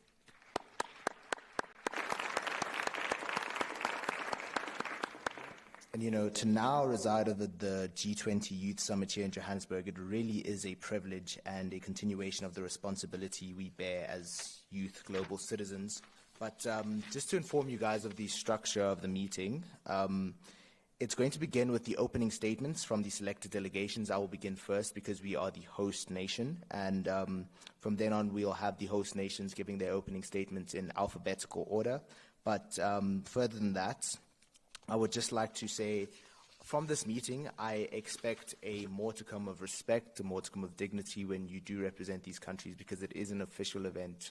I would avoid using jargon that's too hard to understand. I would expect you all to be as clear and concise as possible. I'd also just like to remind you that we are pressed for time, so if you can be as concise as possible, it would be greatly appreciated. But right now, I would just like to begin my opening statements. So I would just like to say that it's both an honor and a profound responsibility to address this esteemed gathering on behalf of the Republic of South Africa, as we stand at a pivotal moment in global education and its landscape. South Africa truly brings to the G20 a firm commitment to the future of education and a firm commitment to inclusive, equitable, and high-quality education, because it forms the foundation of sustainable development, social progress, and shared prosperity. Our first priority is quality foundational learning, because we firmly believe that the future of our societies is built on the earliest years of a child's life. Early childhood care and education, which is what we call the ECCE, is not merely a stage of learning, it's the bedrock of cognitive, social, and emotional development. If we are to raise generations that are resilient, literate, and capable of lifelong learning, we must invest urgently and boldly in foundational learning systems. This means training quality educators, ensuring access to resources to every single child, but particularly in these marginalized communities, and fostering an environment that nurtures curiosity from the very beginning. Organizations like the Development Bank of Southern Africa have been at the forefront of this priority and making sure that this vision is something we can truly call our reality, so I'd just like them to know that. A second priority we have is the mutual recognitions of qualifications in a global context. Because our world is increasingly interconnected by innovation and mobility, the recognition of these skills across borders is exceptionally vital. South Africa has already begun laying the foundations of this by aligning its education system with global digital standards. Because in 2022, the Department of Basic Education piloted the coding and robotics in schools across all 9 provinces, preparing learners for tech-driven futures that lay ahead for them. But in June 2024, this curriculum was formally integrated into the national CAPS framework from grade R to grade 9, and this move ensures South African learners are not only equipped globally with relevant skills that their qualifications can be recognized, but also respected internationally. Mutual recognition truly isn't just a step forward for economic cooperation, it is an investment in the dignity and global mobility of every learner. But finally, our third priority speaks to the heart of transformation, education, professional development, and At the heart of that, I would just like to say that teachers, lecturers, and trainers are the architects of human capital, yet they too must be equipped to navigate a world of digitalization, climate change, and drifting pedagogical change and needs. Professional development must no longer be seen as a luxury, but a necessity, lifelong relevant, and responsive to the future of work and the relevant values of humanity. To sum it up, South Africa urges the G20 summit to treat education not as a side agenda, but as the main agenda, because every innovation, every reform, and every recovery, be it economic, social, or environmental, begins in the classroom. So let's just move together with courage and clarity for the sake of our children, educators, and the shared future we have all together. Thank you.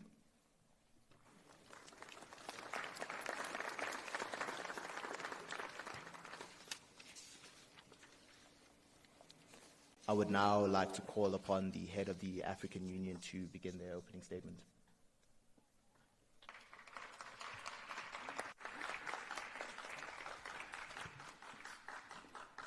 Honorable Chair, esteemed delegates and honored guests. We, the African Union, representing 55 sovereign nations and 1.4 billion people, stand united in our quest for a fairer global system. As we gather here at the G20, we bring forth the collective voice of Africa, guided by the vision of the Agenda 2063, the Africa we want. When you educate a young mind, you educate a continent. These words of Joseph Kizebro resonate deeply within us. Education is the bedrock of our development. Three main priorities of the G20. Number one, quality education. We're focusing on STEM, vocational training, digital literacy to equip our youth with skills for future job markets. 2, harmonize regional qualification frameworks across member states. We aim to promote African languages and indigenous knowledge systems in the curricula. So that's to let the nations know that we reject education models that exclude African contexts, languages, or values. However, our efforts are hindered by climate change. We demand climate justice and resilience through, number one, fair carbon markets, loss and damage funding and technology transfer. 2, we oppose one-size-fits-all targets. We prefer development-sensitive pathways. And 3, we endorse the African Green Stimulus Program. We would like to say we reject policies that slow Africa's industrialization or increase debt for green goals. We do not want exploitation. As we move forward, we recognize the importance of partnerships and technological advancements. So we invite the G20 to join us in shaping a prosperous, united Africa. Together we can foster innovation, drive economic growth, and ensure climate resilience. The Africa we want is not just a dream. It's a reality we're building together. An integrated, prosperous, peaceful Africa. Thank you.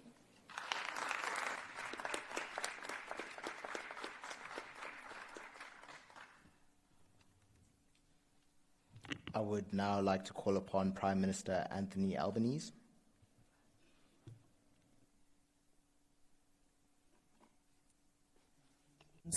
Of salutations of the wonderful morning.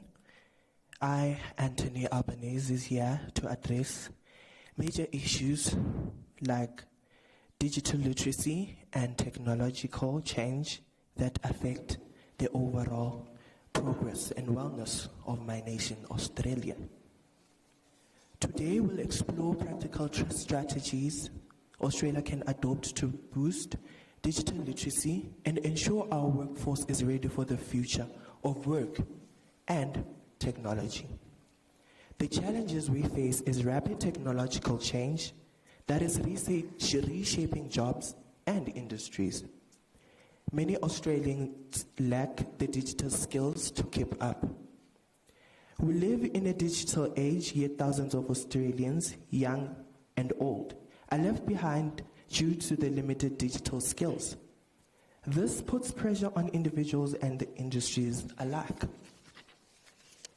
Our goal is to build a digital literate society, create a future-ready workforce, and encourage innovation and inclusion. Our vision is clear. An Australia where everyone, regardless of age or location, can confidently use digital tools, adapt to change, and thrive in future industries. The aim of digital literacy in Australia are a digital safe environment to apply information, find information, use digital tools, evaluate information, manage digital identity, and to understand social responsibility. We have strategies we can imply to ensure that these measures are put into place. Our first strategy is to implement nationwide digital literacy programs. Digital skills in school curriculum, community workshop for adults, special focus for rural areas and underserved areas. From early childhood to adulthood, we must invest in accessible digital education, especially in communities where tech access is low. Digital literacy is a tool to opportunity. Thank you, Prime Minister. Your time has concluded. Thank you.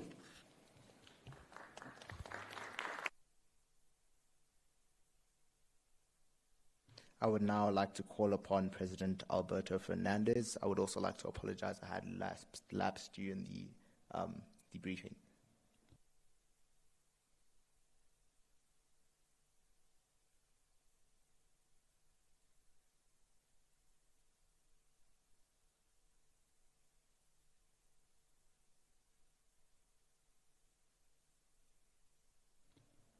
President Alberto Fernandez. President of Argentina.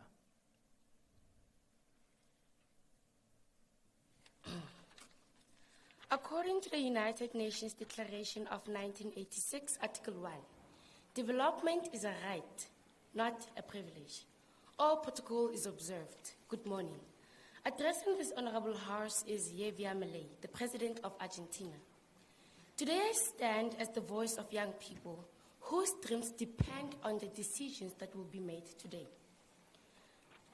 As Argentina, we are confronting a crisis that cannot be ignored: youth unemployment and widening gap between skills and opportunity. And I want to remind the House of one undeniable truth. A nation is only as strong as the opportunities it gives to its youth. Consider this. In Argentina, unemployment stands at 70.3%, nearly triple the nation average. In rural regions, the situation is far more alarming. Young people are being left behind, not because they lack talent, but because they lack access. Our administration has drawn a clear line in the sand. We are committed to two national priorities. First, we are determined to expand rural opportunity and revolutionize vocational training.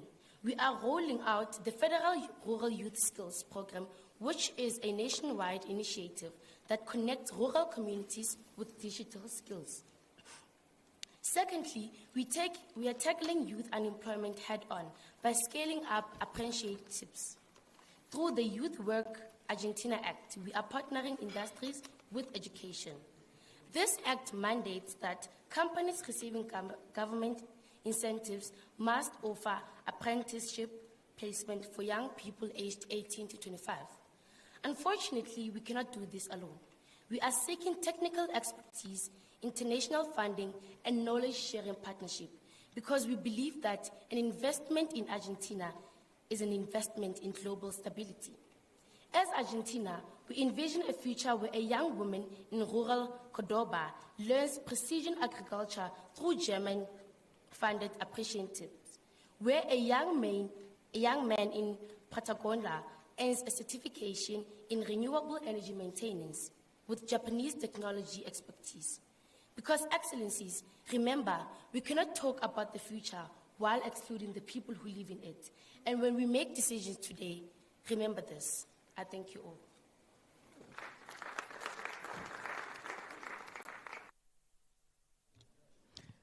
Thank you, President. I would now like to call upon President Luiz da Silva. Honorable leaders and esteemed guests, I'm Luis da Silva, the President of Brazil. I'm honored to represent my country at this G20 summit. Brazil is committed to encourage the development of education and employment opportunities, driving innovation and potential of digital economy. We believe that investing in education is a good thing to do, and developing skills for workforce that will compete in the global market.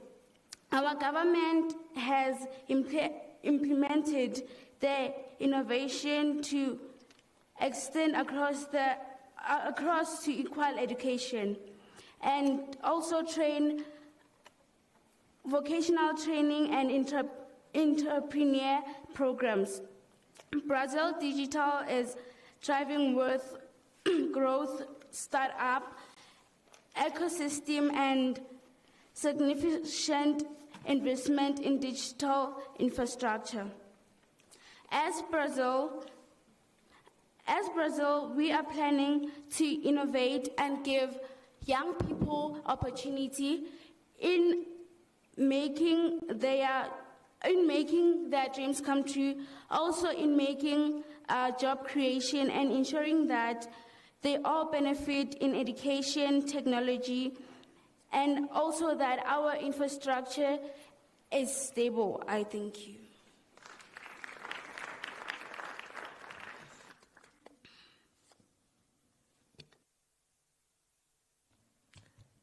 Thank you, President. Allow me now to call upon the Prime Minister of Canada.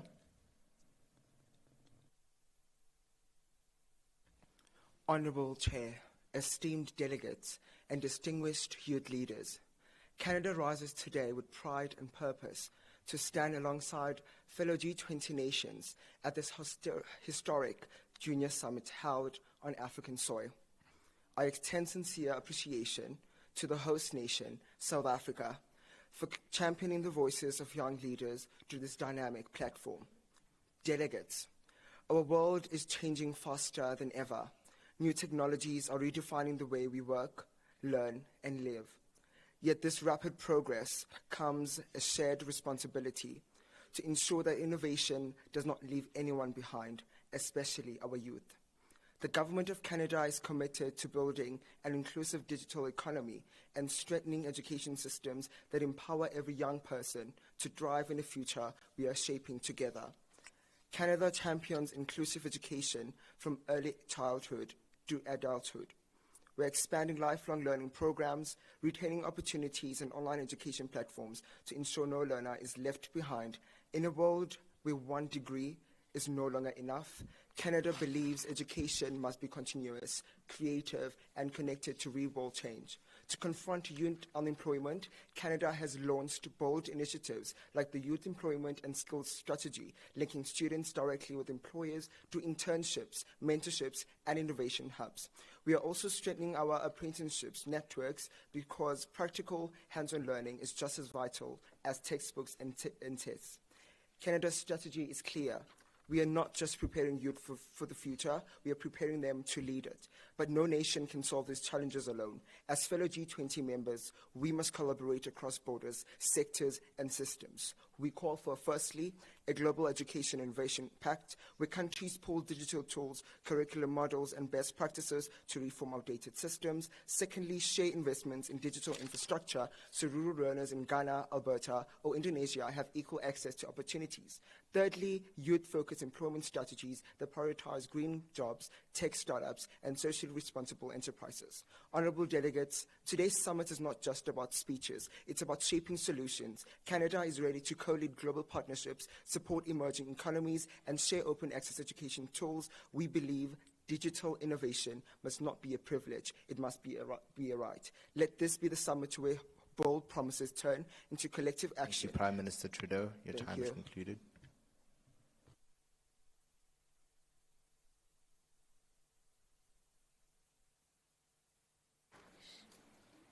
Before I move on to the next head of state development statement, The photographers have just asked that you guys just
I'd like to call upon President.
One, We strive to create an international youth employment fund to support entrepreneurship, apprenticeships, and cross-border training programs, whereby the lower-class Turkish citizen that is a student can get his degree in the UK without needing a visa.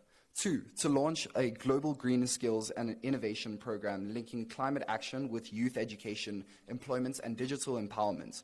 Green innovation is our top priority as emphasized over the years, wherein projects like the Common Agricultural Policy, the Green Deal, the Net Zero Objective, the Carbon Border Adjustment Mechanism, and many more have been the European Union's top push. And thirdly and finally, to develop multilateral frameworks such as the Paris Agreement to ensure peace, stability, and democracy across Europe and its allies. Equality, a free market, and the integrity of human rights platform the values of our union, and we're proud to represent one of such stature. In conclusion, we face challenges of disagreement, misalignment, and the criticism of bureaucracy, but our stance on global matters remains unwavering. Thank you, President von der Leyen. Can we now please have the President of India to give their opening statement? Good morning to all the head of states, Prime Minister sitting here, and to all our honorable members. Standing before you here, or rather sitting before you, is the Prime Minister of India, Narendra Modi. Let me start off by asking a simple question. How can we talk about a bright future for our country when so many of our youth are still waiting for a fair chance? In India today, education and employment are two powerful pillars that can lift millions out of poverty and open doors to new opportunities. But unfortunately, these pillars don't stand strong for everyone, especially for our young people in rural areas. One of the biggest challenges we face is unequal access to education between rural and urban. While city students often have access to modern schools, digital classrooms, and even online tutors, many rural children are still learning in schools with crumbling infrastructure, outdated materials, and barely enough teachers. Even when students do get an education, there's another problem.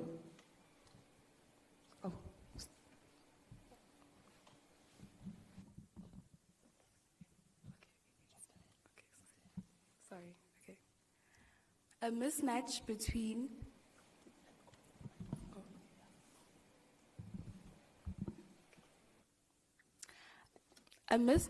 skills they have learned and the jobs available. Young people leave school or college with degrees, but not necessarily the skills that today's industries are looking for. And what's the result? High youth unemployment, frustration, dreams put on hold. But this is not the end of the story, because we're also a country that believes in action and innovation. India is now focusing on real solutions to these problems. We are seeing efforts to improve rural education using digital tools, giving students in villages access to the same quality learning as those in cities. We are launching nation skills missions that focuses not only on theory, but on practical job-ready skills, and importantly, we're building strong partnerships with NGOs, with tech companies, with educators to train our youth and prepare them for the future. Because the truth is, our young people are not lacking potential. They are simply waiting for the right support, the right guidance, and the right opportunities.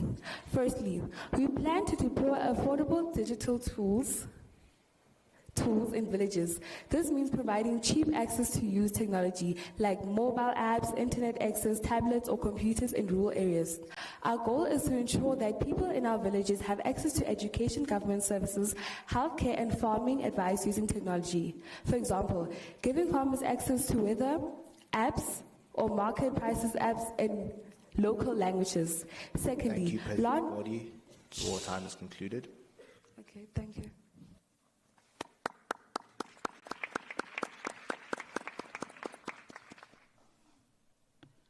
Allow me to call upon President Widodo of Indonesia. Assalamu alaikum warahmatullahi wabarakatuh. Excellencies, distinguished leaders, it is a great honor to be here in South Africa, a nation of resilience and leadership. And I thank our host for bringing us together in this crucial moment for our global economy. I am joined today by my policy advisors, our vocational experts, and employment specialists, a reflection of Indonesia's deep commitment to aligning our policies with practical people-first solutions. Across the world, we face a shared reality. Our youth are eager, capable, and ready, but they lack the system to unlock their potential. In Indonesia, we are confronting gaps in rural islands. In rural island and education, high dropout rate, and a disconnect between what our young people learn and the jobs that await them. This is why we have made, as in Indonesia, a foundational educational reform a top priority, expanding access to basic education, strengthening technical and vocational pathways, and preparing our youth for the green and digital sectors. But in isolation, and Indonesia cannot do this. Foreign investment, technical support, and technology transfer to bridge the digital divide is needed. We support the G20's call for inclusive education, skills for the future, and job creation that reaches every corner, from the cities of our world to the rural villages. Let us work together, north and south, developed and developing, to ensure that progress is not limited by geography, but powered by cooperation. Terima kasih. Thank you.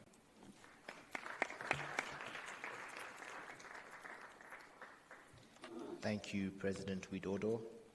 I'd now like to call upon the Prime Minister of Italy, Prime Minister Giorgia Meloni.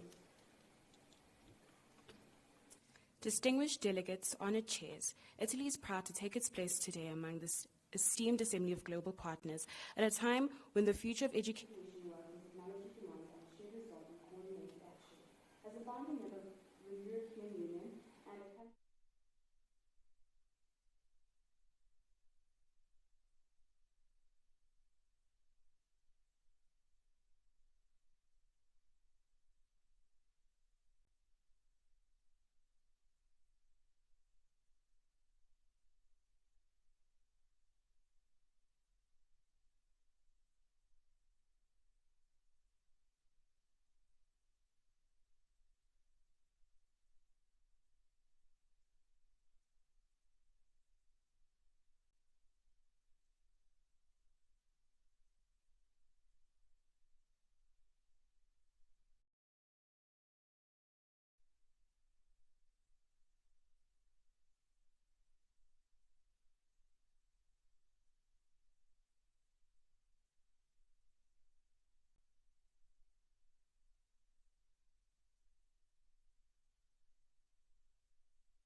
a strategic role in advancing the G20 digital agenda.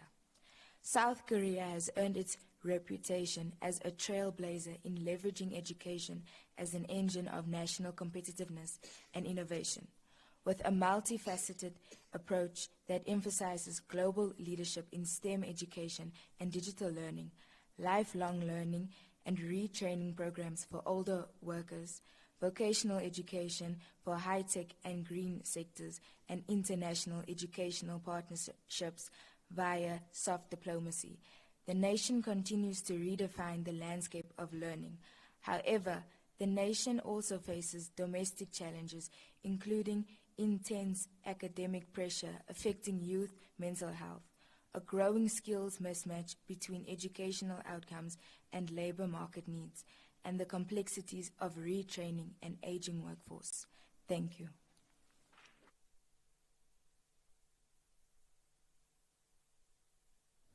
Thank you, President Yule.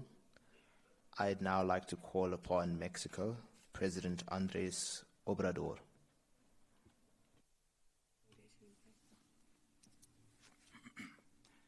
Reciba un cordial saludo del pueblo de México. Your Excellencies, honorable heads of state and government, distinguished delegates, it is a privilege to address this esteemed gathering here in South Africa, an occasion that calls upon us to demonstrate vision, responsibility, and unity in the face of shared global challenges. Mexico approaches this summit with a firm conviction that our collective response to today's crisis must be rooted in inclusion, innovation, and sustainability. First, we underscore the urgent need to transform education and employment system. In the face of shifting labor, markets, and demographic change, we must ensure that our citizens, especially the youth, are equipped with the knowledge, skills, and resilience to thrive in the 21st century economy. Mexico is committed to expanding access to quality education, strengthening technical and vocational training, and promoting decent work and lifelong learning for all. Second, we must accelerate the digital economy and foster innovation. The digital transition presents a generational opportunity to drive productivity and unlock new forms of growth. However, we must act deliberately to bridge the digital divide, support technological sovereignty, and ensure that digital advancement serves the common good. Mexico is investing in connectivity, digital literacy, and innovation ecosystem that empower communities and enterprises alike. Third, advancing climate action and sustainability remains an unequivocal priority. The existential nature of the climate crisis demands ambitious and coordinated global efforts. Mexico is undertaking concrete measures to transition to clean energy, conserve biodiversity, and build resilient infrastructure. Yet we recognize that effective climate action requires not only national commitment but also international cooperation, financing, and technological transfer. Excellencies, the challenges before us are complex and deeply interlinked, but so too is our capacity to overcome them. If we act with courage, cohesion, and solidarity, let this summit reaffirm our shared determination to build a more equitable, suitable, and forward-looking world for the present and future generation. Estoy muy agradecido. Thank you.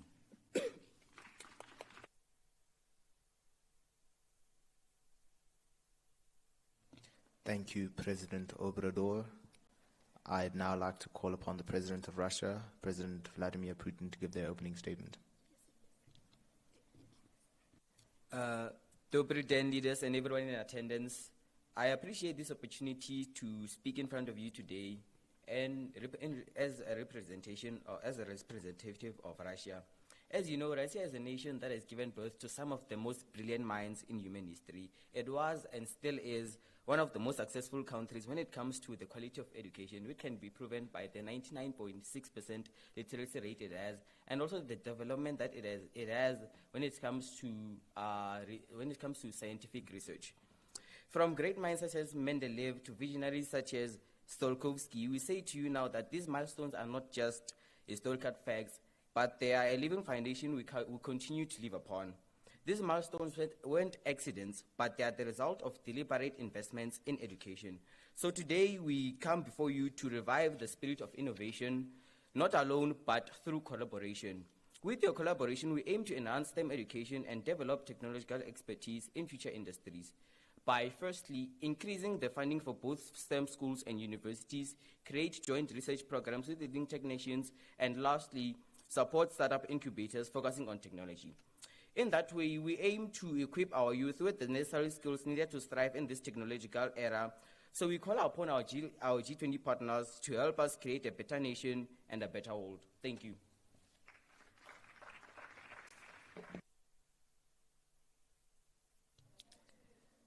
Thank you, President Putin. Allow me now to call upon Your Royal Highness Salman Abdulaziz to give their opening statement. Crown Prince Mohammed bin Salman of the Kingdom of Saudi Arabia. Honorable Chair, esteemed delegates, distinguished guests, I speak to you today on behalf of the Kingdom of Saudi Arabia, a nation deeply rooted in tradition, yet boldly reaching toward transformation. Guided by Vision 2030, our country is not only reimagining its future, we are building it block by block, student by student, and innovation by innovation.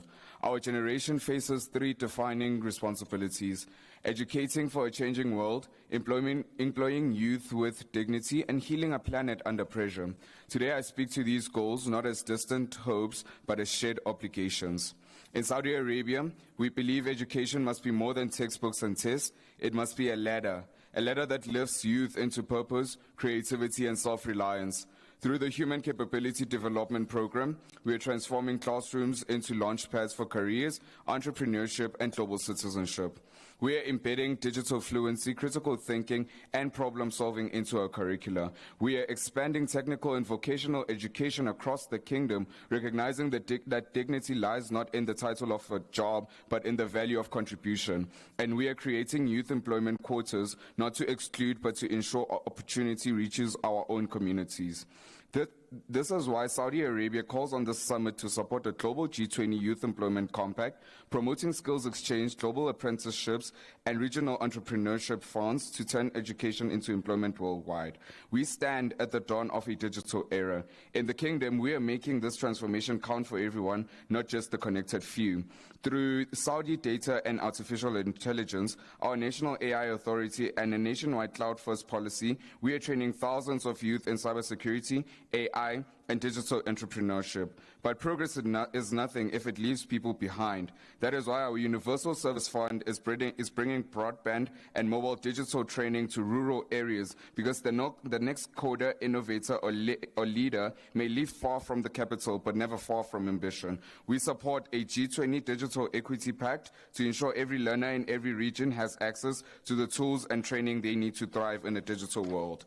The world cannot afford a divided approach to climate. In Saudi Arabia, we believe in climate action through innovation, not limitation. Through our Saudi Green Initiative, we aim to plant 10 billion trees, power 50% of our energy from renewables by 2030, and reach net zero by 2060. We are investing in hydrogen, solar, and carbon capture technologies, not as theories, but as tangible steps. And through the circular carbon economy, we offer a path that combines science, sovereignty, and sustainability, especially for energy-producing nations. Delegates, our countries may differ in size, economy, and history, but our futures are shared. We must reform education so it creates creators. We must digitize economies in a way that democratizes access, and we must act on climate with realism, respect, and resolve. The Kingdom of Saudi Arabia stands ready to teach, to trade, to transition, and above all, to transform. Empowering youth today means transforming the world tomorrow. Shukran, I thank you. Thank you, Your Royal Highness. Your time is concluded. Allow me now to call upon the President of Turkey, President Recep Erdogan. Good afternoon. I am President Recep Tayyip Erdogan, President of Turkey. Honorable Chair and fellow leaders, the Republic of Turkey stands committed to building a future where every young person is equipped not only to survive, but to lead. Our young people are educated, ambitious, and determined, yet many of them cannot find jobs. Why? Because our systems still reach out for memory, not for life. We must change that together. Turkey is now expanding its vocational schools, updating that what is taught so that every lesson matches the real world. We are introducing entrepreneurship into education, preparing our youth to become job creators, not just job seekers. We are also ready to lead a global effort, create a youth skills platform and the UES, offering free online training, digital certification, and shared access to opportunities, especially for rural and disadvantaged youth. We are not here to compete, we are here to collaborate. Turkey invites India, South Africa, Germany, and all willing nations to join our mission. Let us bring purpose back into education, power back to the youth. Thank you. Teşekkür ederim.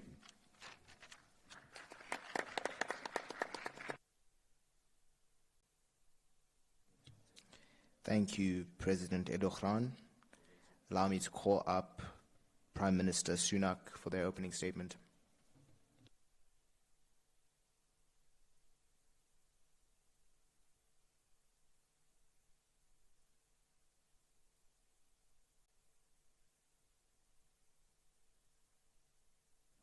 Prime Minister Sunak of the United Kingdom, your opening statement, please.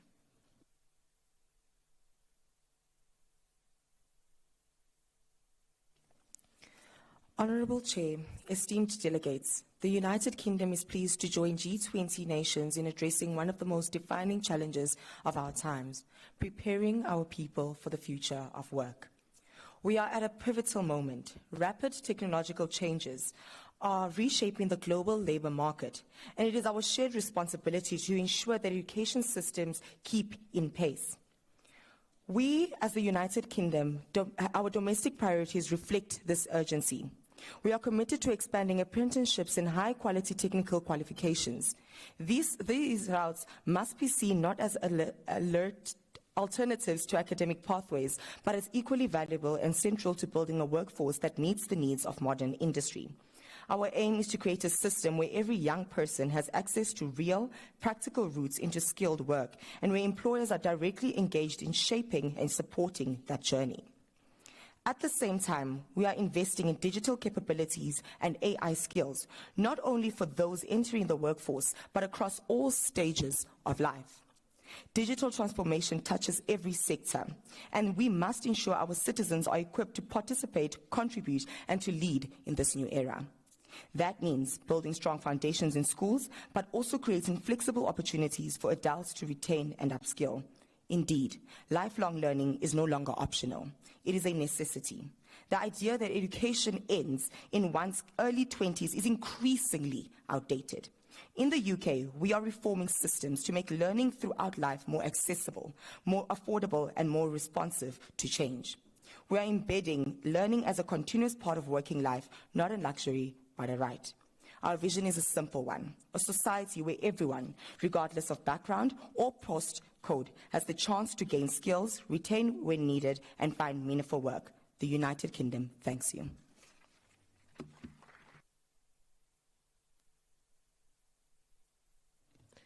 Thank you, Prime Minister Sunak. I would now like to call upon President Donald Trump to give their opening statement. Right. Thank you for that, Chair. Greetings to the House at large. I am President Donald Trump, representing the United States of America. We, as a country, aim to address the youth unemployment and the skills gap that is currently in the country.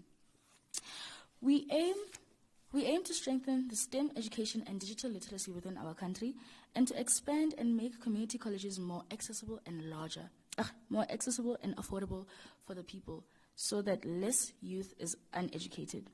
We also aim to invest in upskilling of AI and tech-related jobs, so that digital literacy does not only increase in elementary and secondary schools, but also increases in the youth of today. We would also like to promote diversity and equity in educational access. We look forward to collaborating with various countries and improving not only the lives of us as Americans, but also the lives of various countries around the world. I thank you.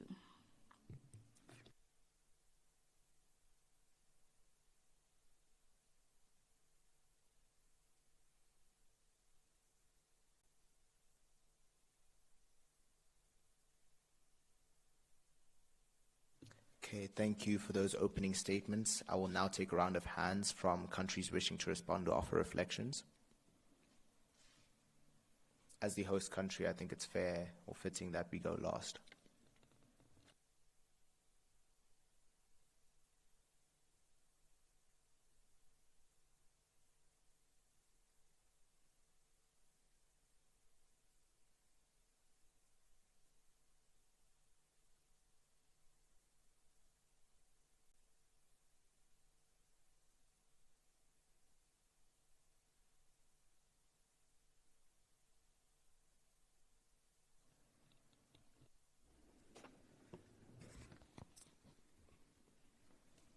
You may begin. It is clear to the United Kingdom that lifelong learning is a priority for most of the nations attending this summit. This is why we would like for everyone to reflect, for all honourable members, to reflect on the United Kingdom's goal to encourage lifelong learning as part of the G20 outcomes in our resolution. I thank you.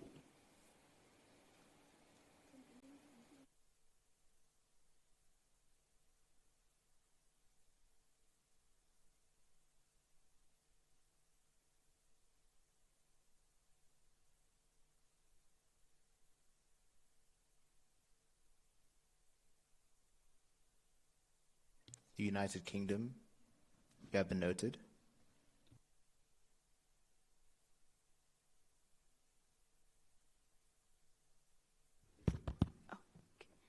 The United Kingdom has noted the reference to apprenticeships in many of the opening speeches and would like to reiterate that that is one of our main priorities. Public-private partnerships are key to our agenda at the summit to ensure that the private sector sows back into the workforce that it profits from. Thank you. Heads of state, I do urge you to please engage. It is literally just the first session of this joint debate.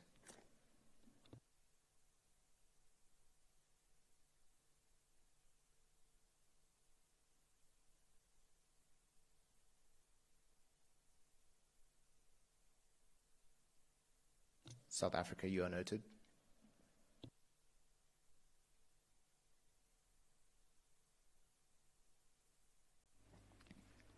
The Republic of South Africa would firstly like to thank France for their very clear and structured plans on how they plan to empower other countries. But we would like to ask, from the France 2030, from the money set aside for that project, would you be willing to divest any of that money into international development, into more developing countries like South Africa and Indonesia?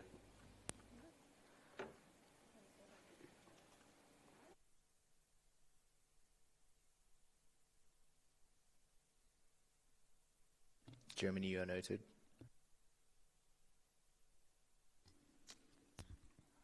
Good evening, honorable members.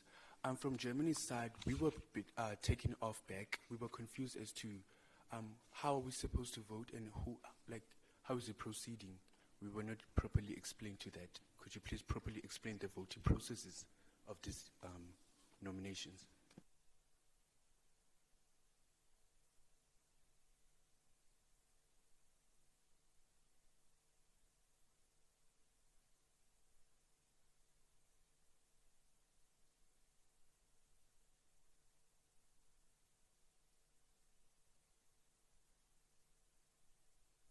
African Union, you noted.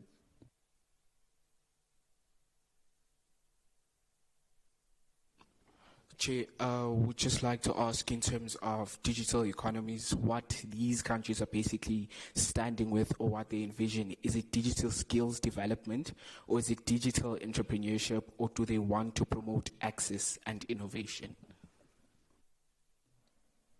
It is digital access and innovation. I think entrepreneurship can be extended upon under that umbrella, should the country wish to do so. I do see you, Saudi Arabia, but China has been noted first. China, you noted.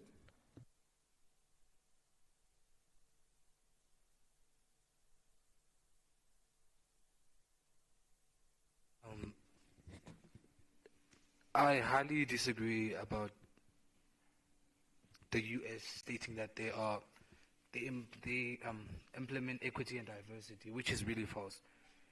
Donald Trump's administration lacks racial and gender diversity, it rolls back protection by excluding the LGBTQ people and Excuse me, China, please don't place your fingers upon the mic. It does distort the sound. Oh, yes, sorry. So his policies are promoting they exclude immigrants and minorities.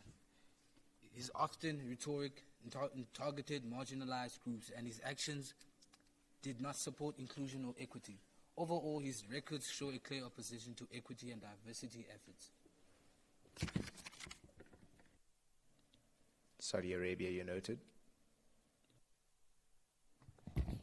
Thank you, Honorable Chair. I wanted to ask the President of Australia about the implementation of the digital literacy amongst their country. As we know that AI is slowly replacing humans in the work sector, how will the implementation of digital literacy amongst your citizens ensure that your citizens are not replaced by humans in the work sector, or how will they be accommodated? Thank you, Chair. South Korea, you noted. Honorable delegates and the Chancellor, from South Korea's part, we are encouraging multilateral cooperation with the following countries: Japan, Germany, Mexico, Turkey, United Kingdom, Saudi Arabia, China, Brazil, and the African Union, with lights that we are producers of culture, catalysts of innovation, guardians of climate futures, and engineers of human connectivity, which the purpose of this is technological equity with sharing innovations in semiconductors, biotech, AI, and green infrastructure for mutual benefit, sustainable urban futures, co-developing smart human-centered cities across continents. With that also being said, cultural diplomacy, which is leveraging our creative industries, languages, and soft power to unify societies. Digital and green development, which is setting global benchmarks for carbon neutrality, e-governance, and climate-resilient economies. And resilient value chains, which is building supply networks that are fair, transparent, and future-proof. The core pillars of this would be mutual... Thank you, South Korea. Thank you. Mexico, if you intend on being noted, please keep your placard up. Do you still intend on speaking? You're granted.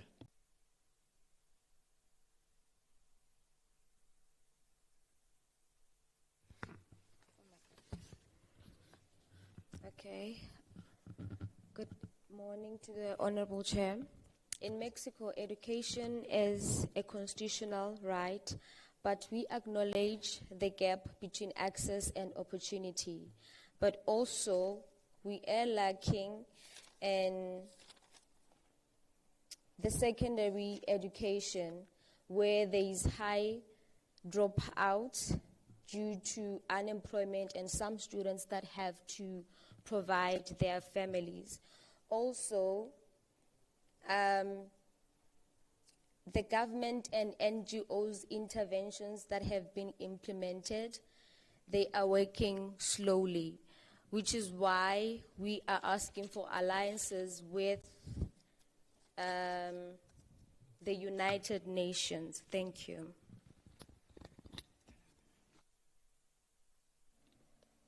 Indonesia, you noted. Greetings to the House at large. Indonesia, as the Republic of Indonesia, we are proposing a question to the House at large. Indonesia is an island that is isolated from most of the countries that are close together with Australia. So the question that the Republic of Indonesia is placing to the floor is, what is the House doing to ensure that all these states or republics that are placed far away from the rest of the countries, what is being done to ensure that they receive the same resources at the same time, such as other countries? Because it is expensive to travel goods to Indonesia and others.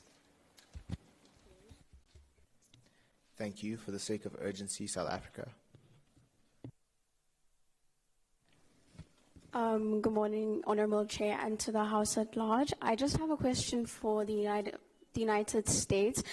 In their main goals, they spoke about making universities more affordable. So I just wanted to ask, how exactly do they plan on making them more affordable? But again, they spoke about diversity in education, which is something that we are currently not seeing from the Trump administration, considering the amount of executive orders banning international students from coming to their universities. So we just really like more clarity on that, as it seems as a double standard for the G20 and the United States as a whole. Thank you. Can we please have Brazil?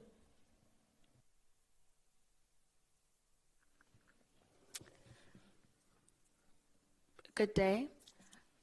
Brazil would like to know if we are still considered an important part of the G20, considering that most of the time, under crisis situations, we are never directly addressed.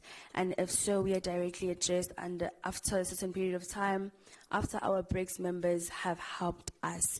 And to South Korea, how sure are we that an alliance with you would guarantee us actual help? Considering you are under a war with North Korea, we would like to understand, do you want help building your economy, or is this just you using us as part of your fight with North Korea? Thank you. Thank you. The United States. Good day, everybody. Just a point of order, Chair, to the gentleman from China. Donald Trump's agenda isn't to necessarily exclude immigrants. It is actually to exclude illegal immigrants. Just to point that out. Thank you very much. Okay, thank you. Can I please have Japan?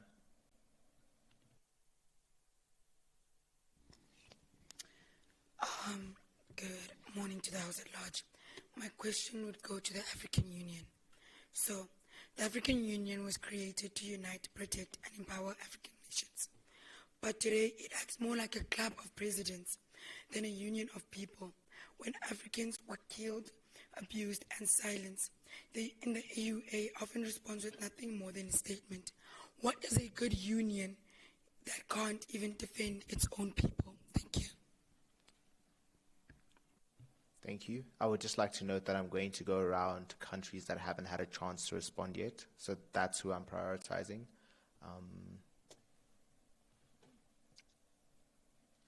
Okay. The European Union. I would just like to comment on the United Kingdom's remarks with regards to apprenticeships. I think apprenticeships are a crucial component through which we promote youth development. And as stated, we at the European Union have encouraged student exchanges and foreign employment projects. This is evident throughout the partnerships that we've had with the likes of Canada, South Korea, Japan, etc. I'd like to ask then, given that the UK values these exchanges, if the UK can account for the Brexit move, making this process a lot more difficult.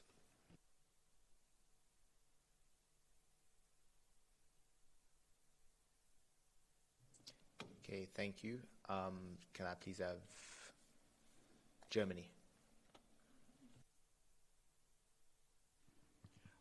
To the floor at large, Germany is renowned for its dual vocational training system, which combines classroom education with on-the-job training.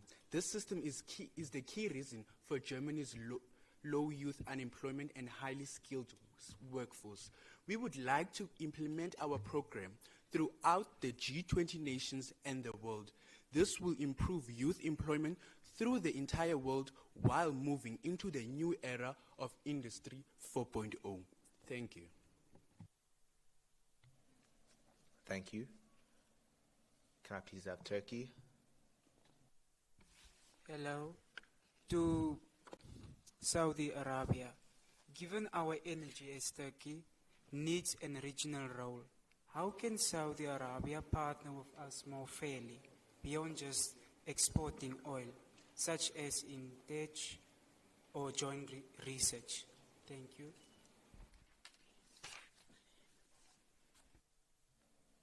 Thank you. United Kingdom, you're noted.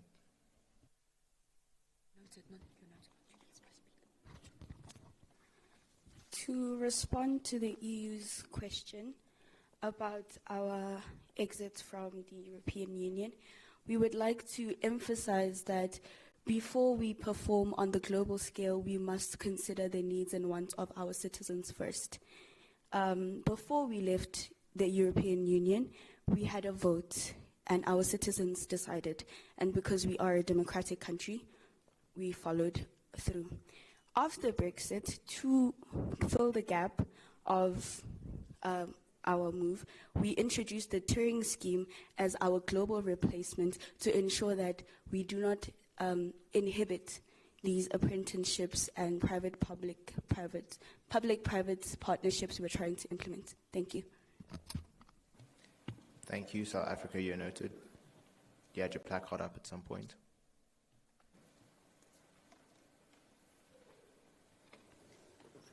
As South Africa, we would appreciate further clarification on any steps Germany has taken to implementing green energy and becoming more sustainable.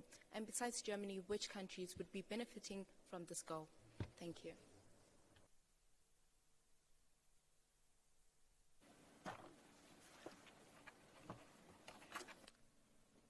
African Union.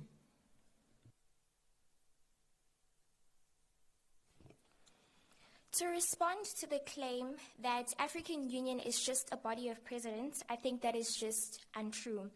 While it is true that any organization will face its challenges, the African Union is actively working to address African issues and to promote continental development. Here are some examples. The AU deployed peacekeeping missions to countries like Somalia and the Central African Republic. The AU has played a key role in mediating conflicts in countries like South Sudan and the Democratic Republic of Congo. Regarding something else that we need to take into consideration is that as the AU, we have a policy of non-intervention. The AU has a principle of respecting member states' sovereignty. However, this principle can sometimes limit the AU's ability to intervene in conflicts or human rights crises. Now, that should just show the House that these claims are false. Thank you. All right, thank you. I'm just going to take one last country before I proceed. Saudi Arabia, you noted.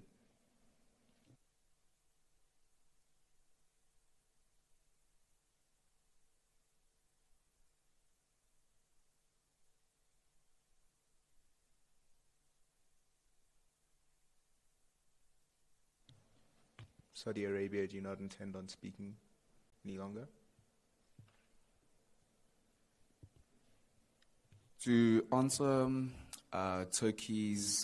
to address Turkey's question earlier on, besides our oil exports to your country, we are also willing to establish joint vocational and technical training centers in your country, and the opposite way, you guys, I'm so sorry, Turkey can also, we can allow Turkey to establish the same thing in our country. We're willing to establish exchange programs for TVET instructors, engineers, and digital skills trainers. Furthermore, we can co-develop youth entrepreneurship hubs focusing on sustainable industries. Okay, thank you. I'm aware that not every country has gotten that much of an opportunity to speak or respond, but now I would just like for 2 delegates from each country, and that has to include a Minister of Education, to just leave for the resolutions to begin.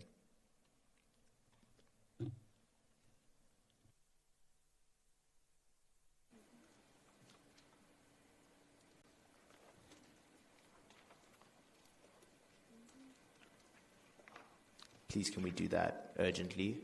We're pressed for time. Whoever has been elected as a Minister of Education and 1 other delegate from each country, please leave for your resolutions.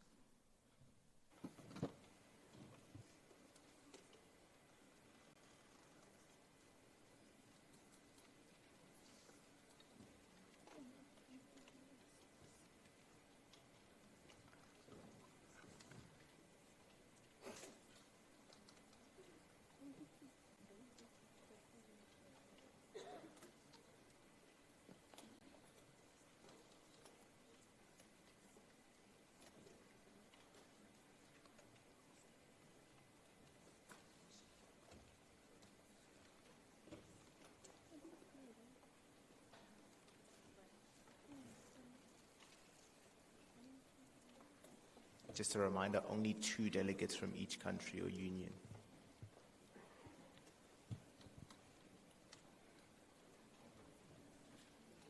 That excludes the head of states.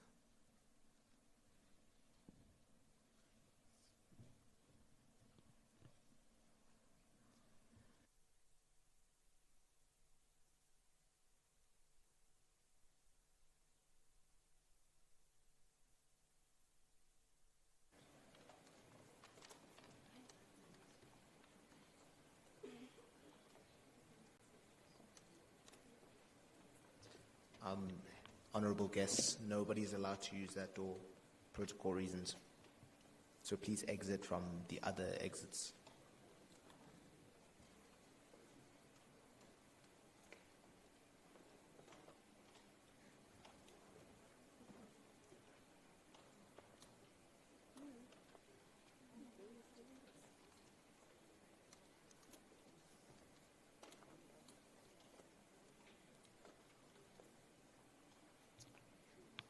Right then, it would seem as though a majority of the delegates from each country have left the sitting.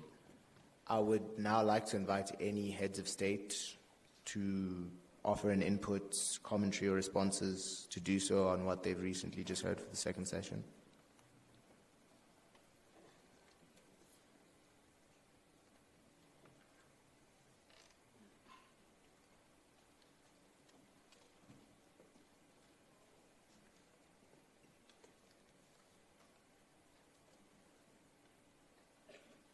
United Kingdom, you noted. I would just like to provide commentary on what the European Union said about our apprenticeships after having left the European Union. The United Kingdom fully recognizes that our departure from the European Union has brought significant changes, including in the field of skills development and apprenticeships. We acknowledge that the end of access to European structural funding and cross-border mobility schemes has created real challenges, particularly for vocational educational providers. However, the UK does remain firmly committed to strengthening and expanding its apprenticeship system in response to these changes. Whilst the landscape has changed, our ambitions remain the same: to build a world-class skills and apprenticeship system that serves our economy, empowers our people, and delivers opportunity across all regions. To all other states in attendance, we remain open to dialogue and cooperation with European partners in areas of shared interest, particularly where skills, innovation, and mobility intersect. Thank you.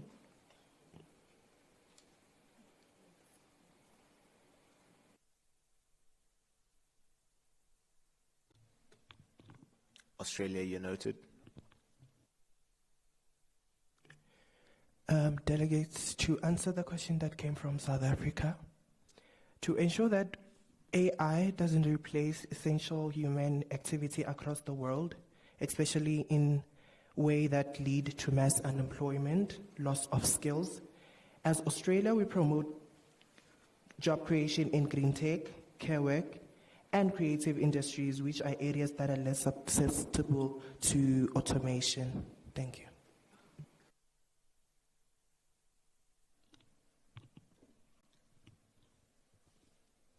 United States, you noted.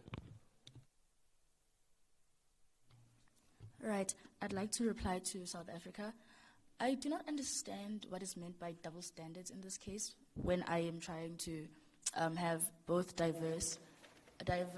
more diverse education system, and by also having colleges be more affordable and accessible to people. When I was talking about colleges being more accessible to people, I meant that we could, more learners could file for FAFSA, which is Free Application for Federal Student Aid, and we could have more institutions decrease the tuition fees around our country. Thank you.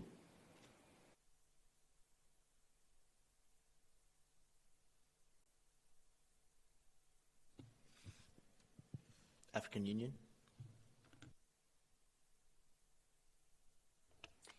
I would also like to just take this opportunity to respond to a question that came from the country from Indonesia.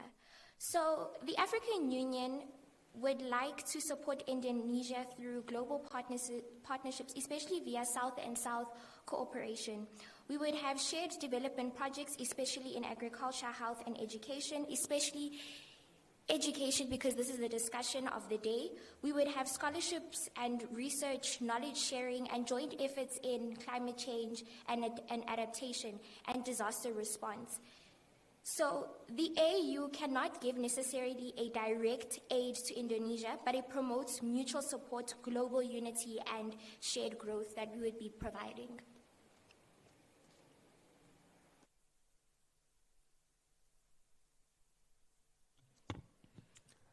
European Union noted. Thank you. I'd just like to recognize the UK's responses, and I appreciate that clarity. I'd also like to take this opportunity to move on to other pressing issues that we've had in our agenda regarding climate change. So the European Union has highlighted itself as the leading climate activist in the modern day. We've launched over 8 environmental policies and projects over the last decade, as I mentioned. Given that many of the other nations mentioned in their opening statements about climate commitments and the commitment they have thereof, I'd like to open the question to these nations as to what practical policies they're putting in place in order to promote or ensure that they have that climate commitment in our society. If proven to be dedicated to that cause, we're more than happy to form stronger relationships with those countries. Point of privilege. Answered. Just from South Africa, I would like to pose a question to both Saudi Arabia and the United States. South Africa has a fairly close relationship with China in terms of development in infrastructure, and part of that digitally involves China's development of 4G and 5G networks across Southern Africa, and that's one of the goals that South Africa is leading, South-to-South cooperation. And there has been a lot of fire back from the United States regarding China's involvement in Southern Africa. I would like to ask the United States how they plan on combating that and if they're open to any further digital innovations in terms of South Africa and competing with China.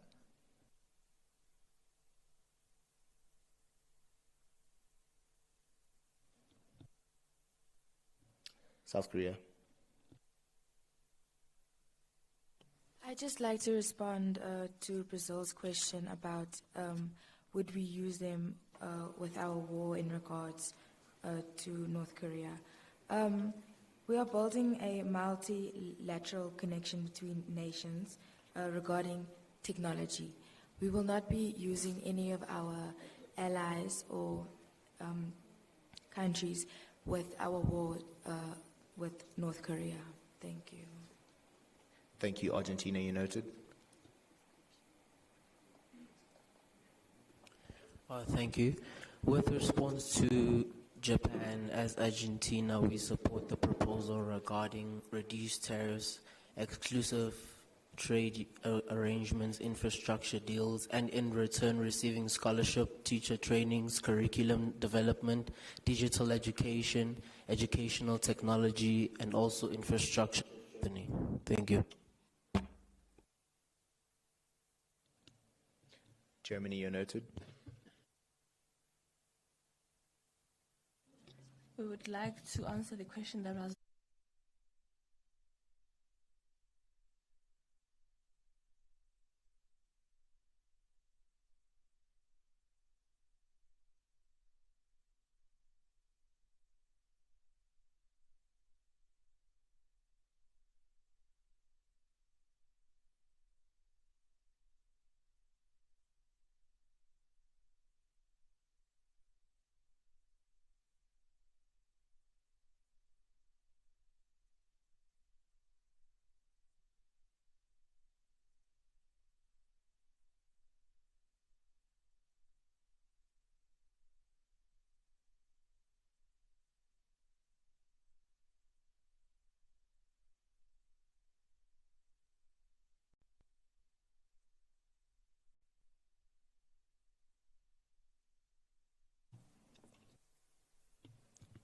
China, you noted.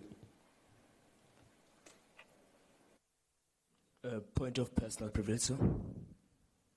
Granted. Honorable delegates of USA, I have not been answered, but I was corrected. I haven't received a China, complete- you're inaudible. Is something wrong with your mic? Oh, no, sorry. China has not received a complete answer to the question I asked. That to refer to both sections of the questions when answering, and I'll repeat what I asked. I said that the claim that Donald Trump empowers equity and diversity is false. His administration lacks racial and gender diversity, rolled back protections for LGBTQ people, banned diversity training in government, and promoted policies that exclude illegal immigrants and minorities. His rhetoric often targeted marginalized groups, and his actions did not support inclusion or equity. Overall, his record shows a clear opposition to equity and diversity. May I please get a clear answer on that? Before I take South Africa, United States, would you like to respond? Okay. United States, you'd like a point of privilege. Granted. South Africa? Earlier, South Africa asked France pool of money. So just to clarify, that is about 54 million euro or billion euros that has been set aside to fund French economics and environmental policies. So we want to know, as the developing nation, would France be willing to divest some of that money into investing into other developing nations like South Africa, like Indonesia, or like Mexico? Germany? May we assist France in answering that question? I would like to say yes, because France and Germany have an alliance to form and partake and help other developing nations in order to form and become and go into the Industry 4.0 era of the new generation. We cannot leave nations that are lacking in terms of technology. We need to introduce our strategies into those countries that lack in them so that we can assist them and then we all grow as nations. Thank you. Delegates, please speak louder and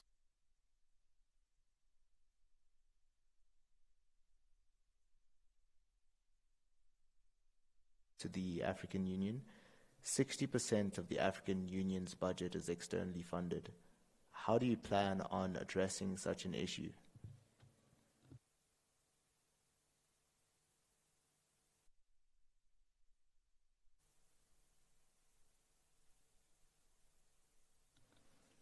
Australia?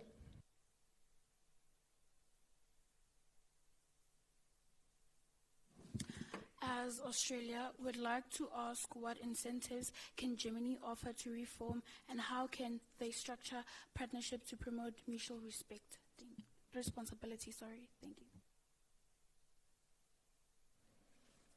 France, granted.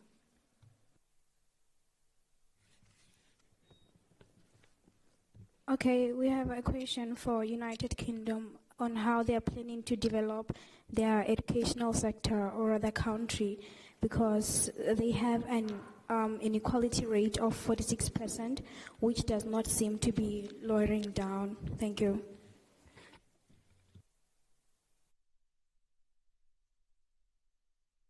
I'd like to call for an unmoderated caucus. And this will be a working lunch now. Unfortunately, we won't be able to take any of the hands remaining.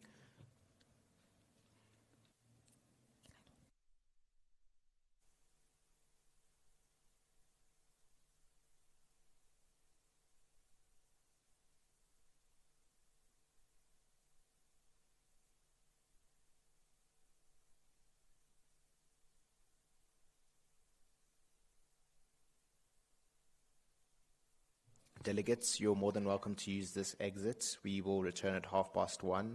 Use this opportunity to negotiate.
Good afternoon, everyone.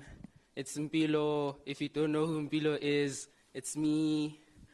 Okay, so welcome back. I just need to run you guys through a few house rules. 1, food and drink are not allowed in the chamber. So if you have your juice, I know you're not finished and you still want to drink it, but please hold on for now. May you please put that juice bottle in your bag. If you have water, you are allowed to drink water, but there's a precaution. If you drink your water, the chairs slide. Slide back and drink your water. 2, this was a request from Coach Tammy. May we please all calm down. Falling asleep is not allowed. May you please maintain composure and decorum. Thank you.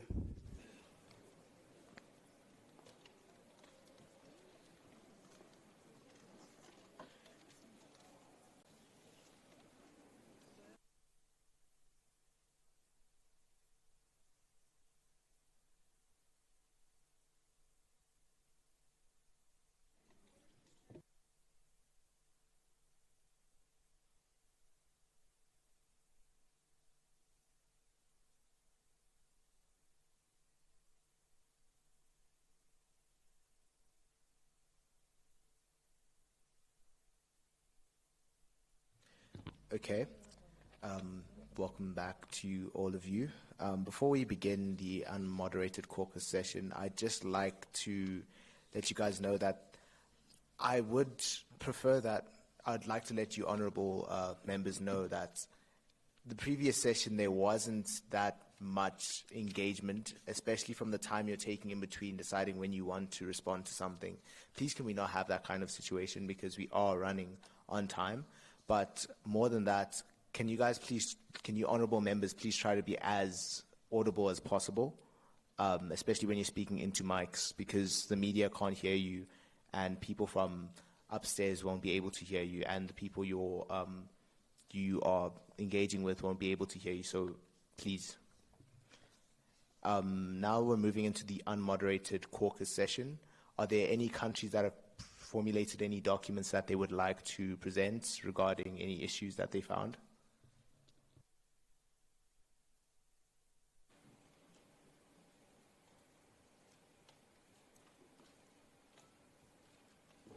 Any documents at all?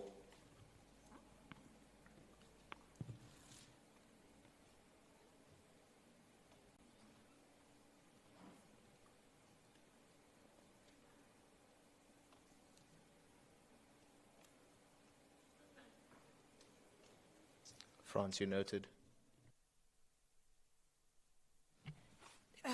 Thank you so much, Honorable Chairperson. Well, we from France, we would like to question the integrity of BRICS. We have realized that there are so many countries that are in the BRICS, of course, but then some countries are not benefiting anything from BRICS. Other countries are eating from other countries, while other countries are not eating anything from BRICS. So we want to question the integrity of BRICS. Thank you.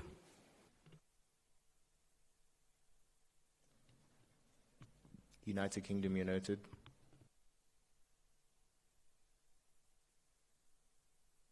The United Kingdom would like to emphasize that BRICS is voluntary, right? We have not intentionally excluded anyone. If anyone is willing to join BRICS, then they are open to that. It is just according to the policy of the country, just to clarify. Thank you. South Africa, you're noted.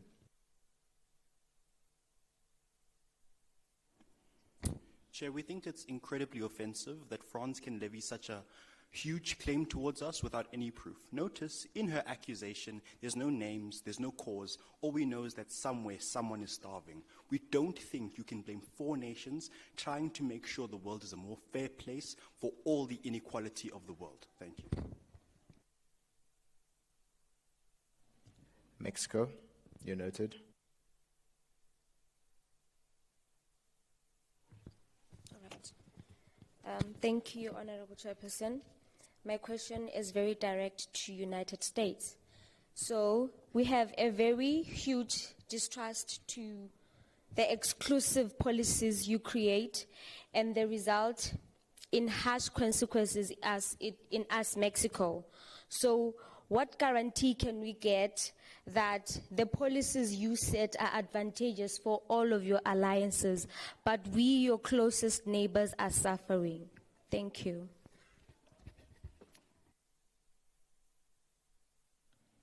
Saudi Arabia, you're noted. Saudi Arabia would like to second France in terms of the challenging BRICS. I would like to second France by emphasizing the inconsistency among the members of BRICS, because BRICS often portrays itself as anti-Western and united, but China and India compete directly. Russia's actions destabilize energy markets. Brazil shifts policy with elections. South Africa has an unstable government. BRICS claims to be a cohesive bloc, but internal contradictions weaken your collective proposals. How can BRICS demand a unified global stance when your members themselves disagree on energy, trade, and climate policy? For the sake of a BRICS response, South Africa. We need to understand that BRICS is a relatively young organization. Being only 16 years old, it's pretty understandable that the policies are not developed to where they need to be. But countries like Russia and China have made it abundantly clear that they are willing to work with more developing nations like India and South Africa to make sure that climate standards are held and to make sure that these countries get the development they deserve. And furthermore, we think it's quite ironic for Saudi Arabia to second France's questioning of BRICS when they themselves, being part of the United Arab Emirates, form part of BRICS.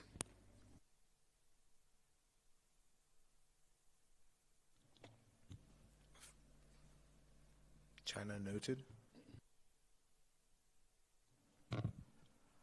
So I just wanted to question some of the countries that came to me during the negotiation period. A lot of you guys had a lot of, I don't want to say negative stuff, but things that weren't in South Africa's favor. And the reason you guys said that was because supporting a more developed country would benefit us more. And I think that kind of shows the again, I don't want to say arrogance, but the type of relationship that these developed countries are looking for. We are trying to help the developing countries, We are trying to help the developing countries because the margin of difference will be much greater in helping a developing country than to help an already developed country. Thank you. African Union. I'd like to bring two responses to South Africa's question about, the African Union's external funding. With the main theme of this summit itself being solidarity, we don't necessarily see international funding and collaboration as an issue. We are committed to repaying all of our debts and maintaining fruitful relations with all of our funders, but also it's important to consider the historical context that Africa as a continent faces. We're a continent that has faced continuous exploitation through colonialism, and so in order to move from that place of dependence, that external funding is something that we do inherently require, in order to move from dependence to independence. France noted. Thank you so much, Chair. And to give clarity to South Africa, firstly, when we're saying that other countries eat while other countries do not eat, we are emphasizing countries such as India, where they're facing floods, where countries such as China could do something about it, but they're not doing anything about it. And the truth be told is that South Africa has an unstable economy. So what is actually South Africa benefiting from that? Because you seem to be taking a lot from these other countries, but they are taking absolutely nothing for you. And also, looking at the poverty rate that is in South Africa and inequality, do you really think that's best? That is what the country needs.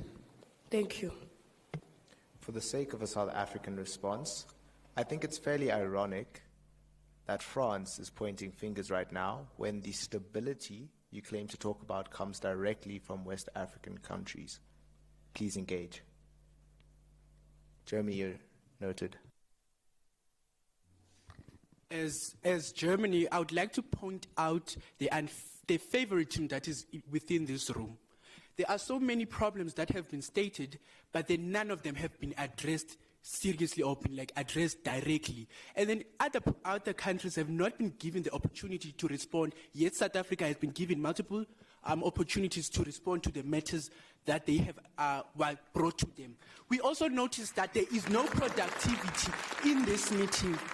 Is that, yes, South Africa, we understand you are hosting, but we came to your country to try and find a solution to this economic situation that all of us are in. But there has not been a productive statement on where are we heading. You have not addressed anyone saying, yes, okay, African Union, would you like to respond to what the European Union has said to you? Nothing has been directed to anyone. So we are confused. Even when questions are asked, the president of South Africa has not addressed. Even when the meeting had started, I had asked what elections are we supposed to be electing on. Never responded on to me. So that was the question we wanted. Nothing was responded to.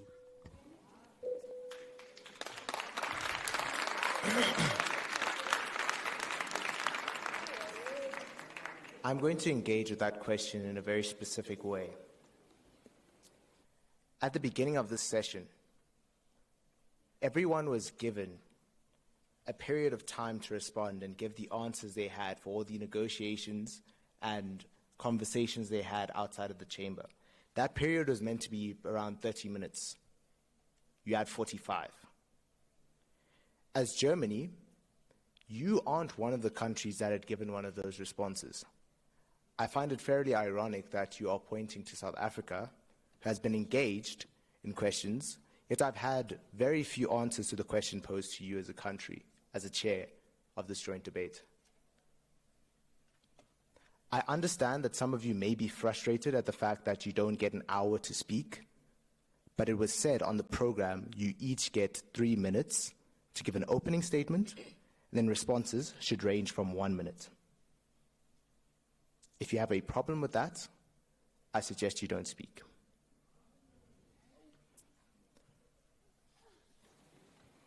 United Kingdom, you're noted. Greetings. As the United Kingdom would firstly like to second China on the matter that they have stated about helping develop undeveloped countries, as we have also exampled this in our training scheme initiative, where we focus on global mobility for students and apprentices, not just within Europe, and where we focus on global mobility for students and apprentices, not just within Europe, again, prioritizing underrepresented and disadvantaged students, which includes vocational and technical educational placement. And we would also like to correlate with South Africa here, as they have a very big youth, and their youth, and we are aware that they are experiencing a very big statistic when it comes to youth unemployment rate, because we have apprentices and a lot of job opportunities where we can help employ their youth, and therefore we can form alliances. And also we believe that it is very ironic for France to be making statements about countries that are eating from other countries while other countries are not, while they still take tax from countries that they have previously colonized, which they should be the ones who are helping those countries develop. Thank you.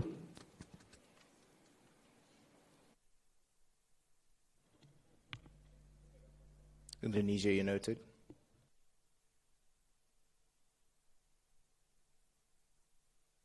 Okay, this question is posed to the European Union.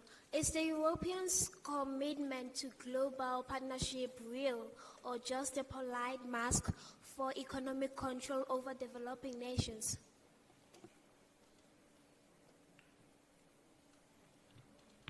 France, you noted.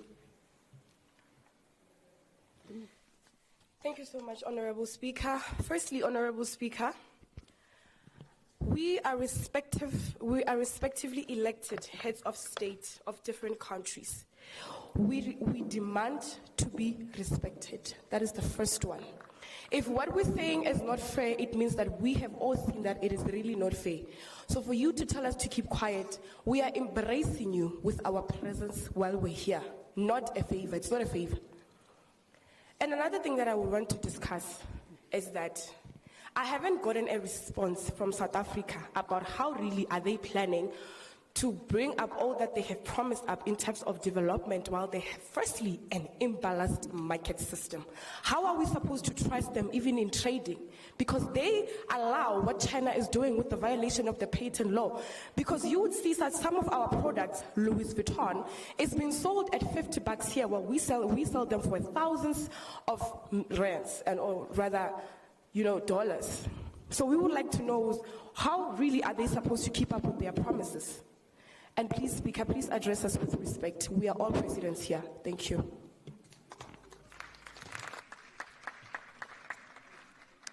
I've afforded every single country as much respect as possible. The reason why I suggested that you don't speak of that particular matter is because you have all received the brief document that told you how long you have for opening statements and responses. That is something out of my control. It's not something I can address. It's not a matter of me disrespecting you as countries. It's a matter of procedure. If South Africa would like to respond. South Africa, you're noted.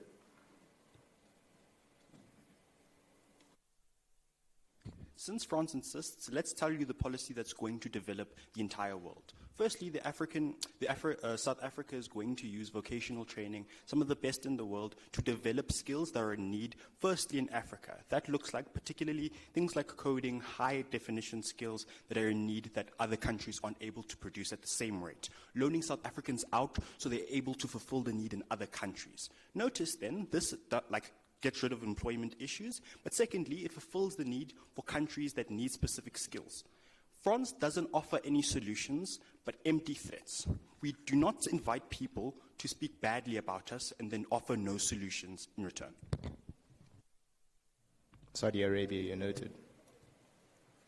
Thank you, Honorable Member, for finally noting me. I would like to say to South Africa that, yes, we are part of the BRICS, but that doesn't mean that we shouldn't question the South African government ability to be able to participate with us. Yes, we are part of the BRICS, but we should also consider our citizens of Saudi Arabia, and that the fact is the government of South Africa is unstable. And yes, we second France, saying that the government of South Africa is unstable, and therefore we should consider our citizens despite being the members of BRICS. We are the members of BRICS, and therefore we need to question the South African government's ability to lead so that they can internally fix it, and therefore BRICS can be successful. Thank you, Chairperson.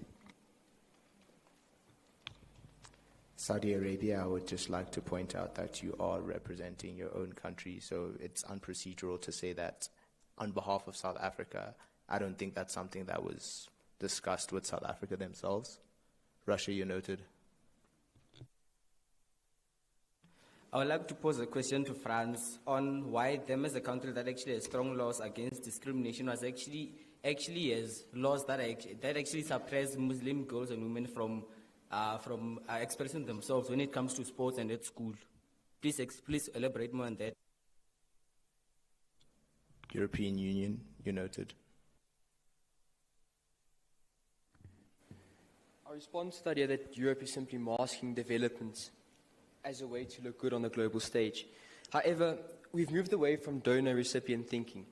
Instead of giving Africa money, we've started investing in their youth's futures, specifically in Erasmus+, exchange programs that offer young Africans the opportunity to study in Europe.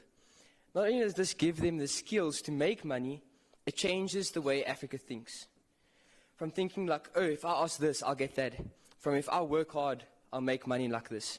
We aren't benefiting ourselves, we're simply helping other developing nations to reach their full potential. Thank you.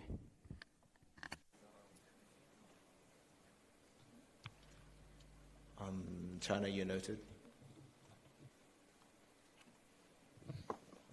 So I just wanted a little bit of clarity on France's comment on the Louis Vuitton bags, because I'm not too sure if it was meant to be an insult to me or the USA, because with us, we make the bags, and we are truthful about what it takes to make the bags. And then you have USA that is selling it for thousands and thousands times more. So I'd just like a little bit of clarity on what was meant by that comment. Thank you. United States, you noted. Thank you, Chair, for that. I don't have much to say. I'd just like to answer Mexico.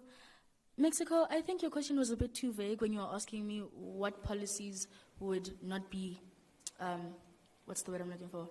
Would not be benefiting to you and might not benefit my allies, my other allies. What policies specifically are you referring to? And why are you shying away from specifically naming these policies? Thank you, Speaker. France, you noted. Thank you for the opportunity, Chair. I would like to answer two questions. The first one being the one of oppression. Each and every country has laws. We are not oppressing anyone. We are just respecting our cultures. To answer South Africa with the fact that we are still collecting tax from the colonized countries. This was an agreement. No one was forced. It was an agreement. So when you say we are still collecting forced, traditionally, we are not, because we never forced them. They agreed that we can take the tax for a certain agreement, not knowing if you want to know the businesses we were discussing. Thank you. African Union, you noted. Chair, we think it's unfair that France and Germany come here and blame developing countries like South Africa for their incompetencies when they themselves don't necessarily support these developing countries with any reforms. Never mind the fact that these countries, such as Germany and France, have failed in reform, for example, with their unfair trade systems and how their developmental reform has failed. We think checks and balances need to be set before they can attack other countries.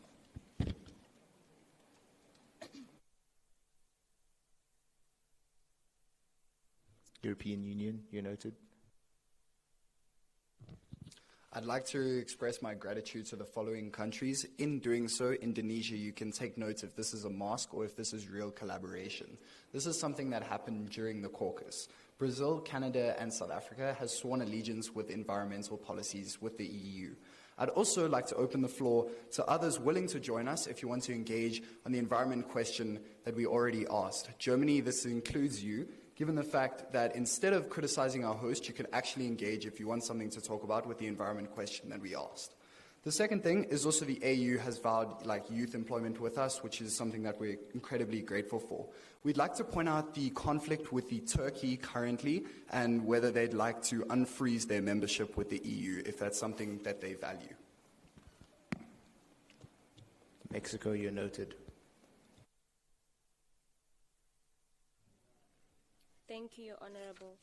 On answering the question that was imposed by the European Union regarding the environment. So Mexico is the part of the international reducing emissions from deforestation and degrading, which aim to reduce emissions and improve forestry and promote sustainable rural development. Thank you.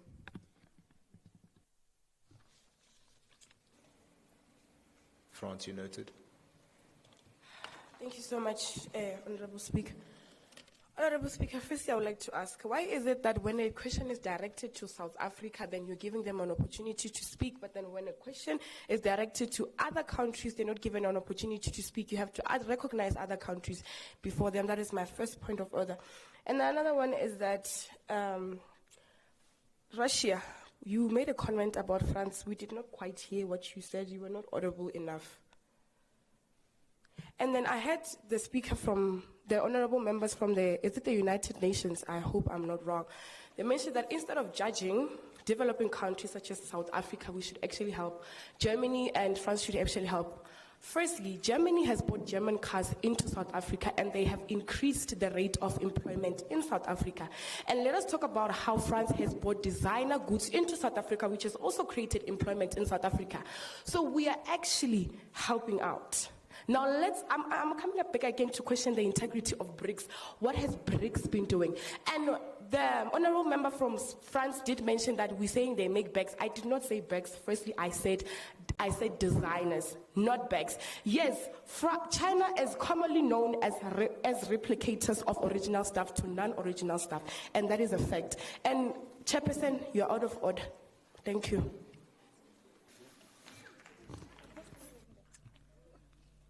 I'd like to respond to you, honorable member.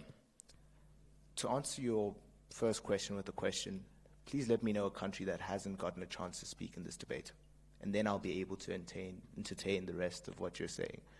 Because I think it's pretty baseless that you are able to accuse me of such, but you can't point to at least one country that hasn't gotten a chance to speak. I said it multiple times now. Not everyone is going to get a chance to speak multiple times. Brazil, you're noted.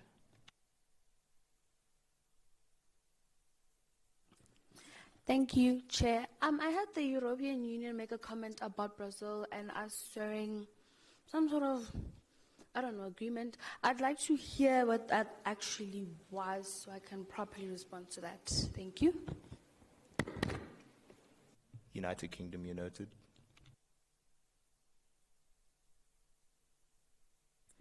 I would like to just address the chair in matters of explaining what is being said by the council right now. As much as I do not agree with the approach of manner in how they are addressing you, I'd have to say that what they are saying is completely true.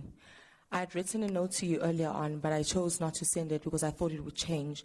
Saudi Arabia had their plaque up for quite some time, but they directed a question, France directed a question to South Africa, but you chose to ignore Saudi Arabia and answer South Africa just because they had their plaque up after.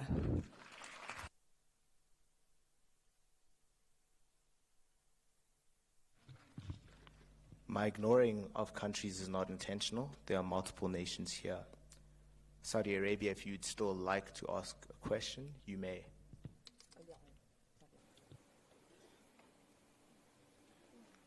You may proceed, Honorable Member. We will continue engaging the debate in later stage. Thank you, Chair. Okay, ironic. Russia.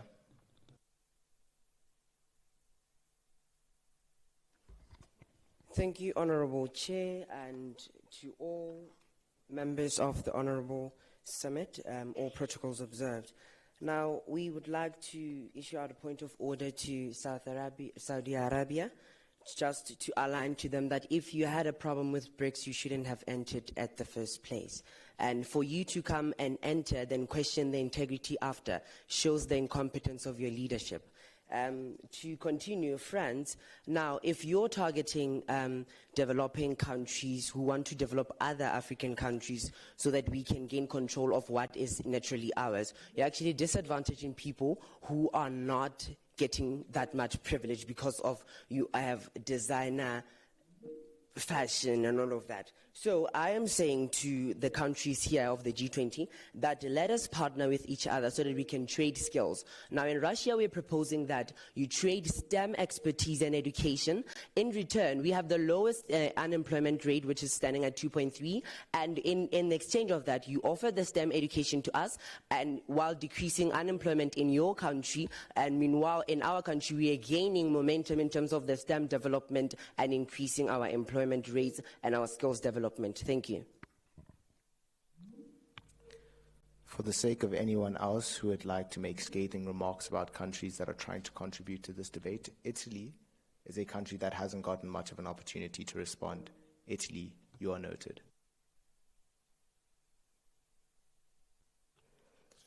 Thank you, President.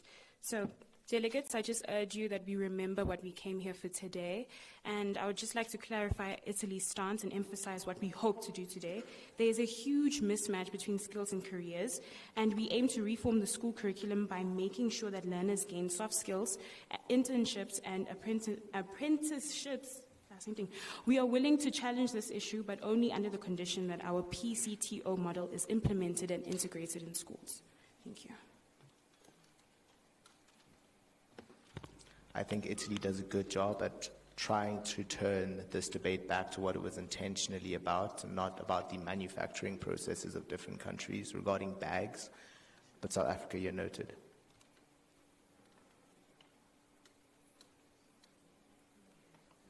Look, the reason the G20 exists today is because we all understand that development does not happen in a vacuum, nor does it happen in isolation.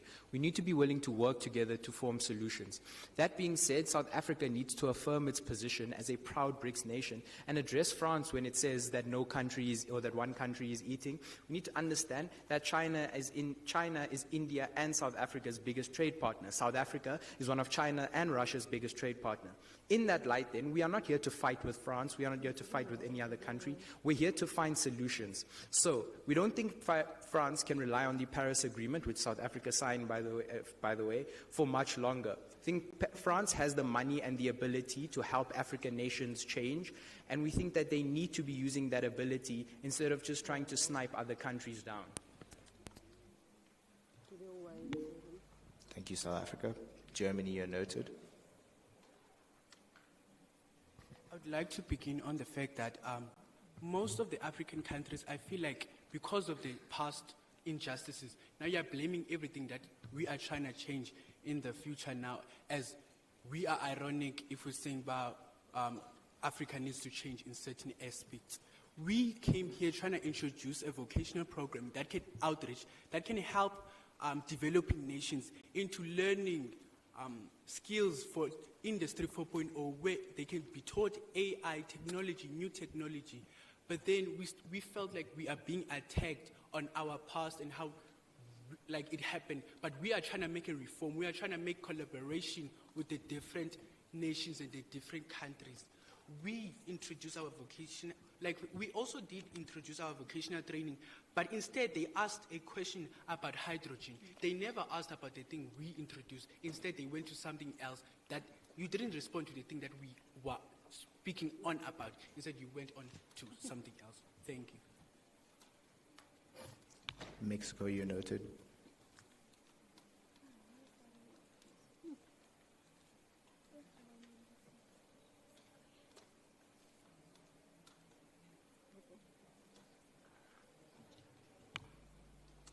France, you're noted.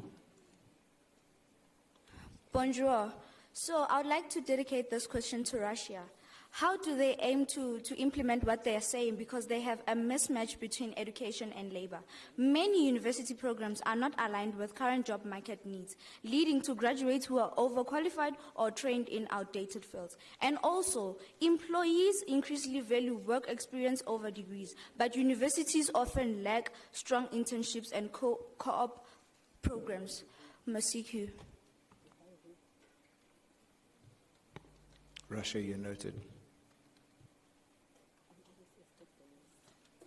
Honorable Chair, can we come back after we're just elaborating on how to properly respond to them without any inappropriacy? Saudi Arabia, you're noted. Afternoon, honourable members. So, Canada spoke about building an inclusive digital economy, but considering the existing digital divide between urban and rural privilege and less privileged, how does Canada plan to ensure that this digital transformation doesn't further strain economic and social inequalities? Thank you. African Union, you're noted. As the African Union, I think it's quite important that we also engage in the discussion of the developing countries and so forth. We think that we commend South Africa's leadership in championing unity, respect, and solidarity during its G20 presidency. We think and know that the whole purpose of this G20 is to bring solidarity and international relations and to improve the digital landscape and education system. So we think that may we please open the caucus to having more discussions on climate change, because I think that's something that we are missing, and that is a side note that we need to actually engage, because a lot of countries in the global sphere have been neglecting things such as global warming, things such as pollution. So maybe please engage on that matter through you, Honourable Chair.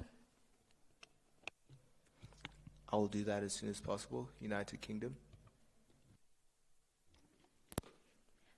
Can we just ask for further elaboration from Italy for the PCPO program? Thank you.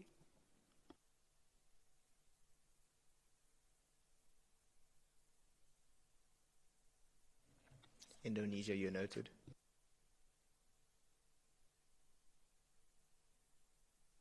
Greetings to the House at large again. Firstly, I would actually like to address France and Germany. Both of you, together with the whole of the Europeans, you are in no position whatsoever to be talking about the morality of BRICS, number one. Number two, France, if you don't want China producing your designers, you trademark them. It's as simple as that. Number three, you are deriving the conversation from this. We are here to speak about development. You are wanting to hold one another accountable. We have a court for that. You do that there, not here.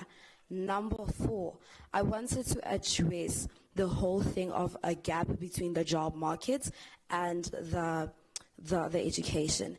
That is exactly why we are here. We need to unite in this so that we can implement more vocational models so that we can close that gap. Honorable members, honestly, I feel like we are deriving from everything. We shouldn't be speaking about this. If you guys have issues, if you as respective countries have issues with one another, please write formation letters or something and go to court, not here. Thank you. Brazil, you're noted. Thank you, Honorable Chairperson. I would like to agree with what Indonesia has just said, that France is not in the position to be judging, considering they are not a part of BRICS, number one. Secondly, being that I believe that every nation has their own government for a reason, and every nation can speak for themselves. If they had a problem with being in the group, I think they would freely express. Nobody's forced to be in or leave the group. You join at your own will and you leave at your own will.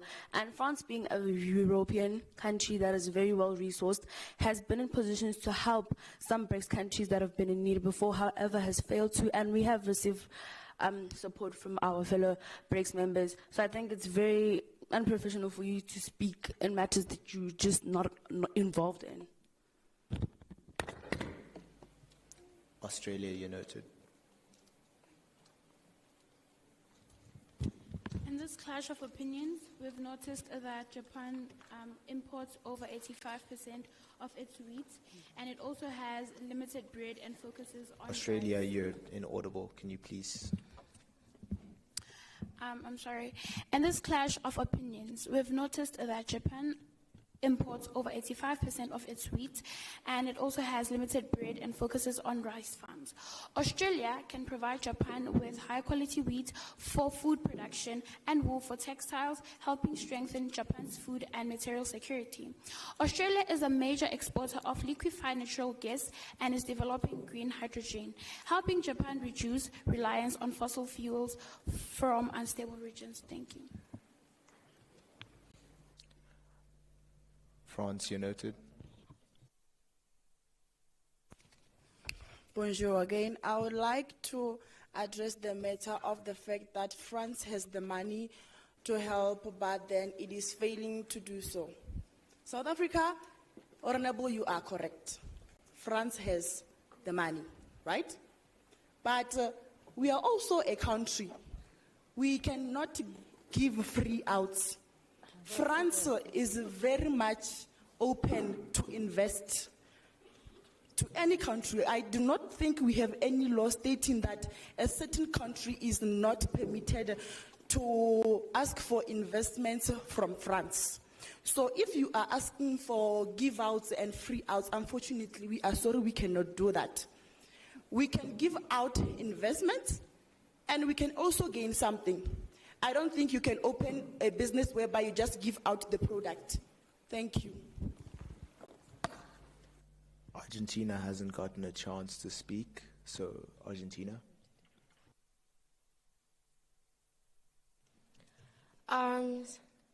Good afternoon again.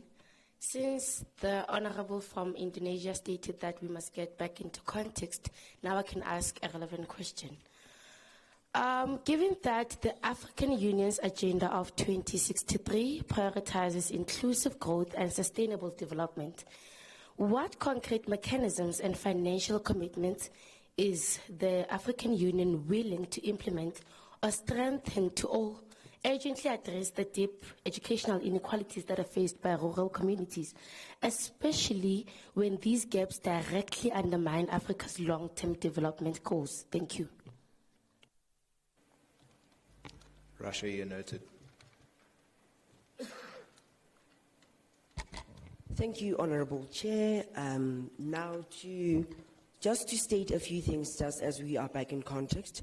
In Russia, we have a federal law of innovation activities of 2006, which encourages integration of research and innovation in education, fostering collaboration between universities and industries. That is the reason why we are here. So for France to question whether we can actually do that or not, it shows instability. Now, the reason why we came here and we're suggesting that we are asking for support in terms of improving our STEM education and our practicality in terms of our teaching system. Yes, we are very much aware that our technology is outdated. That is why we came to the G20 to ask for assistance from developed countries. So we are asking for help while you guys are crushing us down. Just a point of order. And we are also asking from the African countries and also the African Union for them to support us in terms of mitigating or improving our agricultural systems and sector so that we may gain momentum and control of our agricultural sector, and in that way we will be more developed and we will simply be trading simple things as skills for employment. That is from Russia. And by doing that, we'll be also reducing climate change, which will then mitigate the conversation from what is other countries doing about blue economies and all of that to what actually are we facing as countries, and we'll be improving food security as a whole. Thank you. China, you're noted. Thank you, Your Excellency. I just wanted to first respond to Russia. Just to change the flow of this entire summit, yes, we would love to help you and your prospects for this summit. And then I also wanted to make a note on the EU and their plans for climate change. Though there are things that we do disagree with on their plans for the European Green Deal, since the summit is used to find solutions, we are willing to go for further negotiations regarding their proposal for the European Green Deal. Thank you. Saudi Arabia, you're noted. Thank you, Honorable Member. I wanted to ask the African Union, seeing that they wanted to implement the STEM program in their countries, seeing that African Union is composed of undeveloped countries, how do they plan to introduce or implement the STEM programs in their countries without the external support? Thank you, Chair.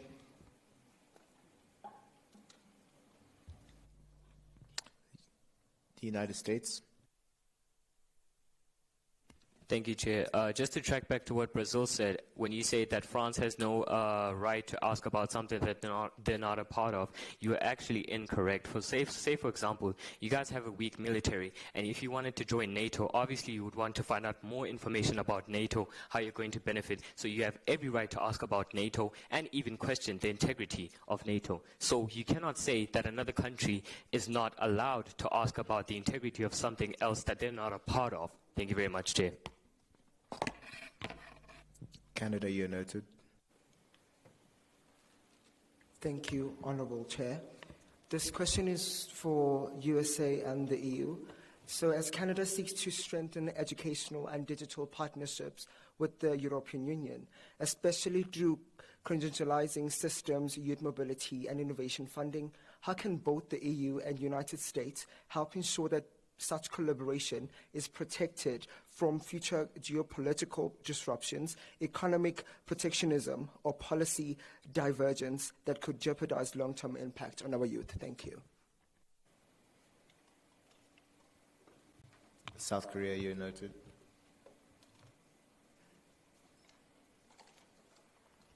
Thank you, Chair. I would like to pose a question to China. So how can the two of us as countries expand bilateral cooperation in hydrogen and battery technologies and share that progress across the G20 to advance carbon neutrality? And would you as China support a joint South Korea and China G20 task force on green industry investment with a focus on scaling eco-friendly manufacturing across Asia? Thank you.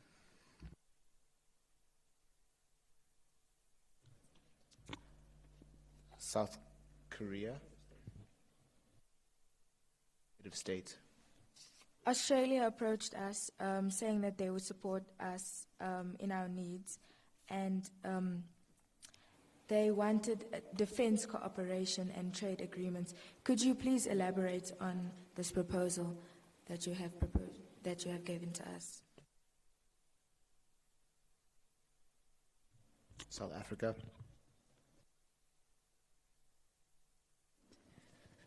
Firstly, I would just like to touch on what Saudi Arabia has said with their comments that Africa is made up of mainly underdeveloped countries, and of course the STEM training that the AU seeks to provide within Africa. I just wanted to say that it is true, Africa does have a lot of underdeveloped countries, but it's important to remember that South Africa is Africa's developed country by far. And being part of the AU blocs will actually assist us to work together to ensure that STEM training is accessible to all parts of Africa. Meaning to say that this is not done in isolation, but it is important to note that we form part of a certain blocs, and that is the AU having similar objectives to ensure that STEM education is accessible in all parts of Africa to essentially contribute to a better workforce and the decrease in youth unemployment. African Union, you're noted.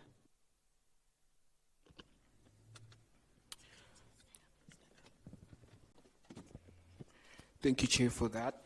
Would like to firstly speak to Saudi Arabia in terms of the idea that they proposed to the African Union.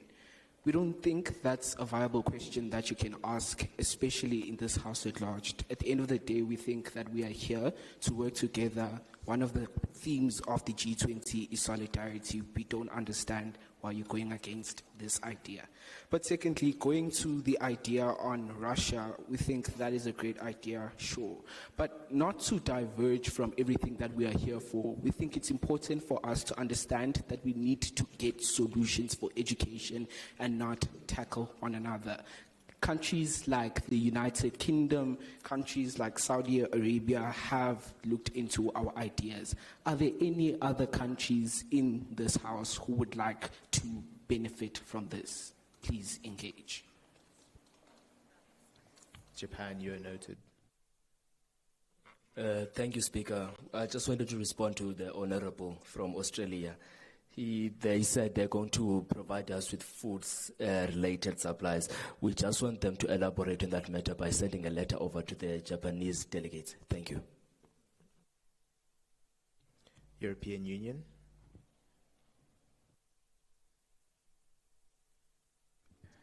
Thank you, Honourable Speaker, for the chance to speak. I'd like to just thank all members for really telling us what you want to say. But like we said previously, we're opening up the floor for proper action to properly take place. We've received letters stating that they would like us to support them in the green initiatives and vice versa. As we can see, this conversation is not going to go anywhere meaningful. Therefore, I'd like to tell everyone else to also give in your letters, since we can't say it openly on the floor. Thank you. Unfortunately, I've received word that I have to close the session now. Are there any closing remarks from the heads of state from each country? Please let them be concise and brief as possible.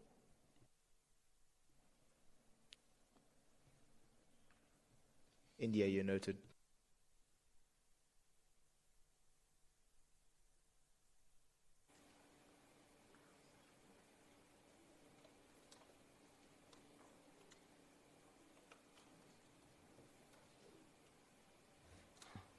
Greetings, honorable delegates. So this question is directed to Russia. So India is one of the most world's largest and most dynamic pools of STEM talents. Russia mentioned that that's what they're struggling with. But Russia's tech sector is under pressure, and this is believed to affect innovation speed. It could be risky for us as well. And also we have a high unemployment rate despite high STEM graduates. So if Russia can guarantee that they'll help us with our high unemployment rate, we'll consider an alliance. Thank you. I've just received word that we have completely run out of time and we're behind schedule. So I would just like to note that when you're asked to give closing remarks, you can't ask for any further questions. You're just meant to give an evaluation of what the meeting has been for you. But I've been asked personally to give my remarks about the meeting today. I do think there was a lot of discourse regarding pertinent issues that each country faces and unions. However, I do think that there has been a lot of straying away from the topic that was initially discussed or meant to be discussed.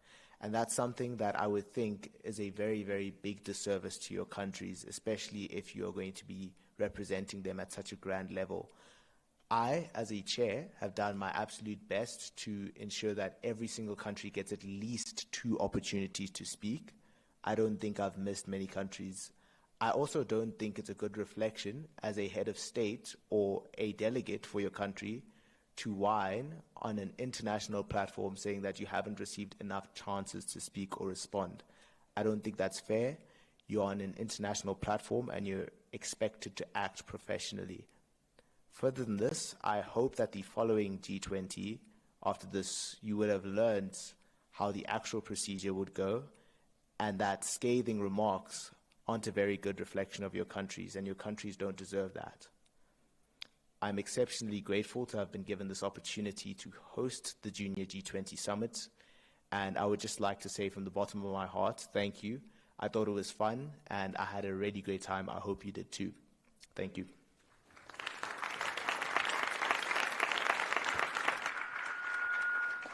Over to you, Mr. Mohanwe. Thank you very much, Mr. President. Ladies and gentlemen, I think you have done an incredible job. Unfortunately, time is a friend to nobody.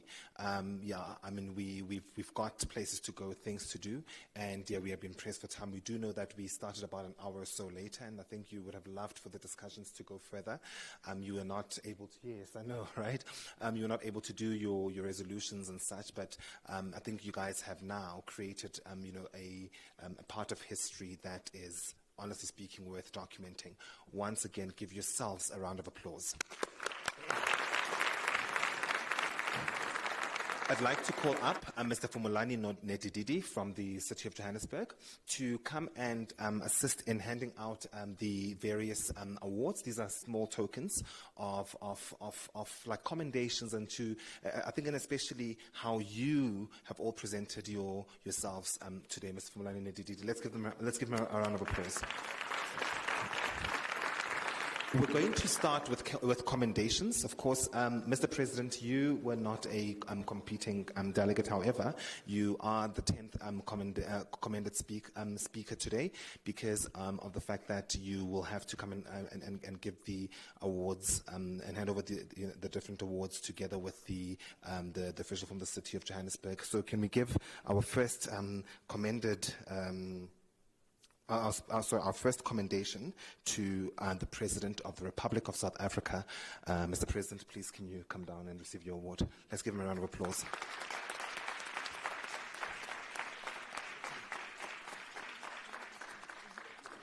Yes. Let's keep it up, please. Let's keep it until he gets here.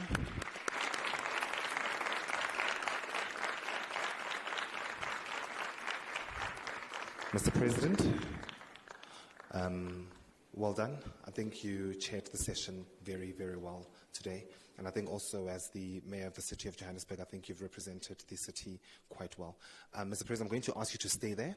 And I would like for you to sort of step to the, there you go, yes. So that, are you okay, ma'am? Perfect. Okay. So we will start with the list of commendation. So could the following people who are being commended please approach the stage. These are delegates that are worth commendation this afternoon because of how they represented their countries and because of how they're able to read and perhaps, in some areas, interpret policy. We'll start with Kemisetso Muima.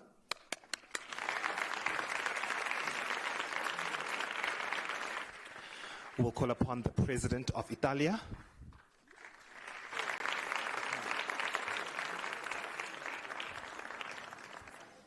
Yes. Then we'll go to the Chairperson of the African Union.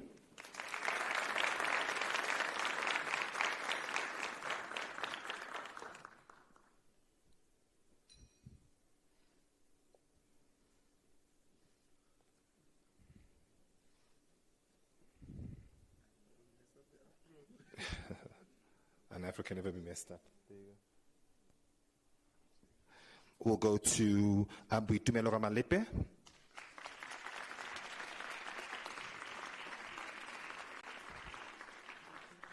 Up next is the President of China.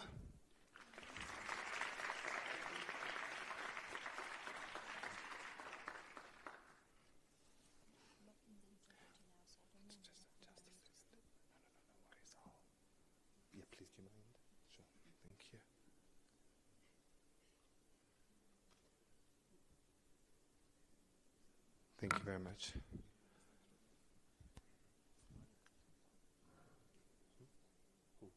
Yeah, anyway, just for the main picture. Then we would like to call upon Eric Meyer.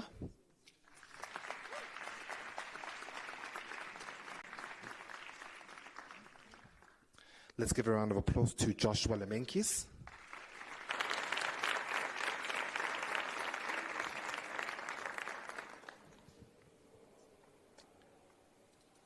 Another round of applause for Mpumelelo Msipa.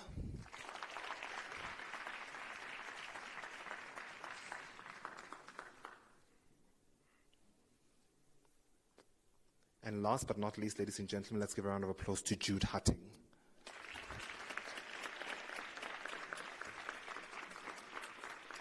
Okay. Delegates, if you could please all look up there for a picture. Are we good? Media? Sims? We're good for a picture? Yeah, oh yeah. Jude is not here. Where's Jude? He left. Thank you. I think we're good. Yes, we're good. Thank you. Let's give them a round of applause.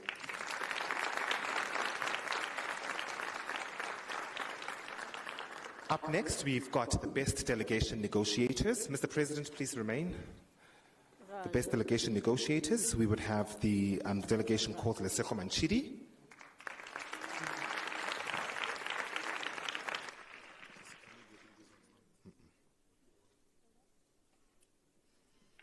The next delegate is Mia Wu.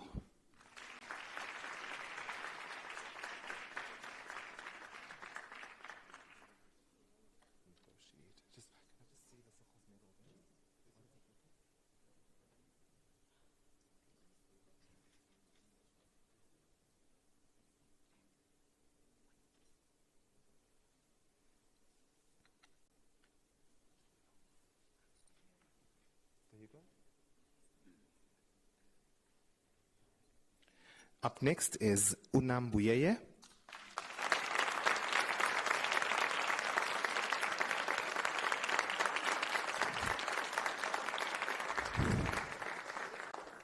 Then we have Iviwe Khutwana.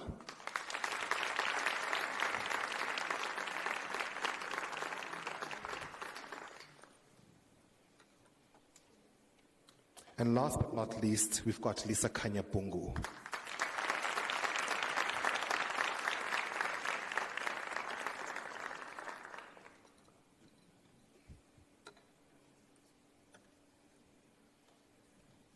Can we give them all a round of applause, please? Delegates, if you could please just look up there.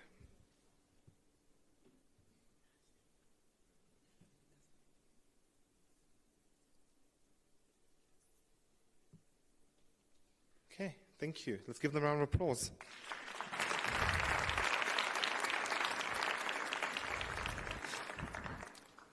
Then the best delegation leaders, we have the top 5 delegation leaders. These are, of course, the heads of state. We'll start with the head of the European Union.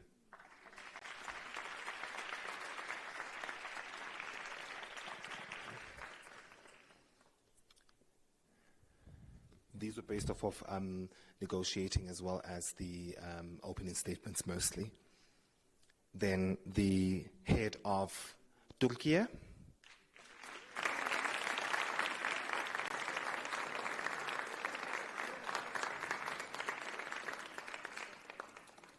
Let's give it up for the President of France.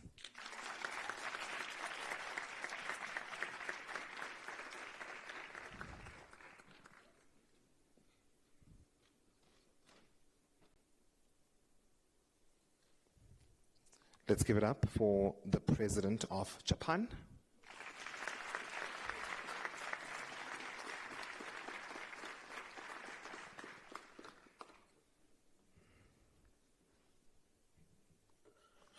And last but not least, ladies and gentlemen, the President of, well, sorry, not the President of, but His Royal Highness, the Crown Prince of Saudi Arabia.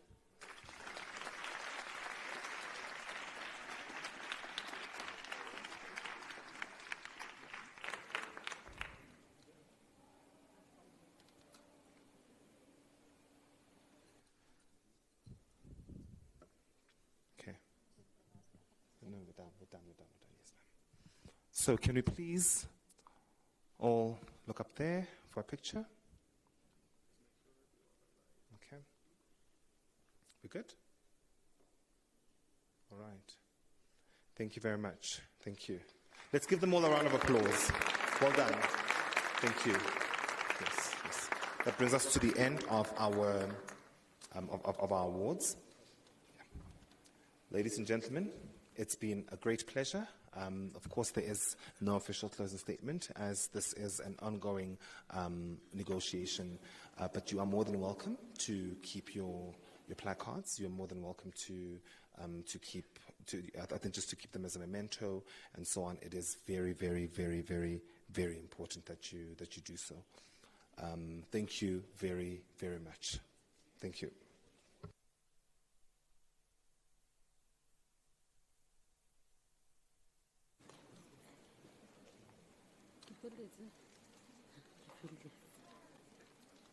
Delegates, you may be dismissed.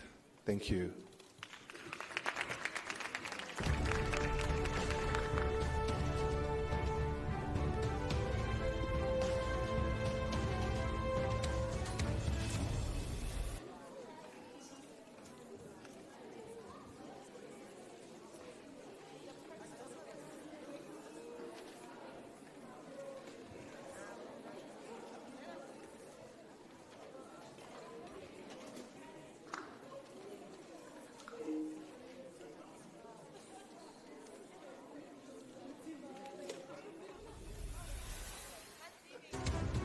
Excuse me, councillors, or not councillors, but delegates, let's ensure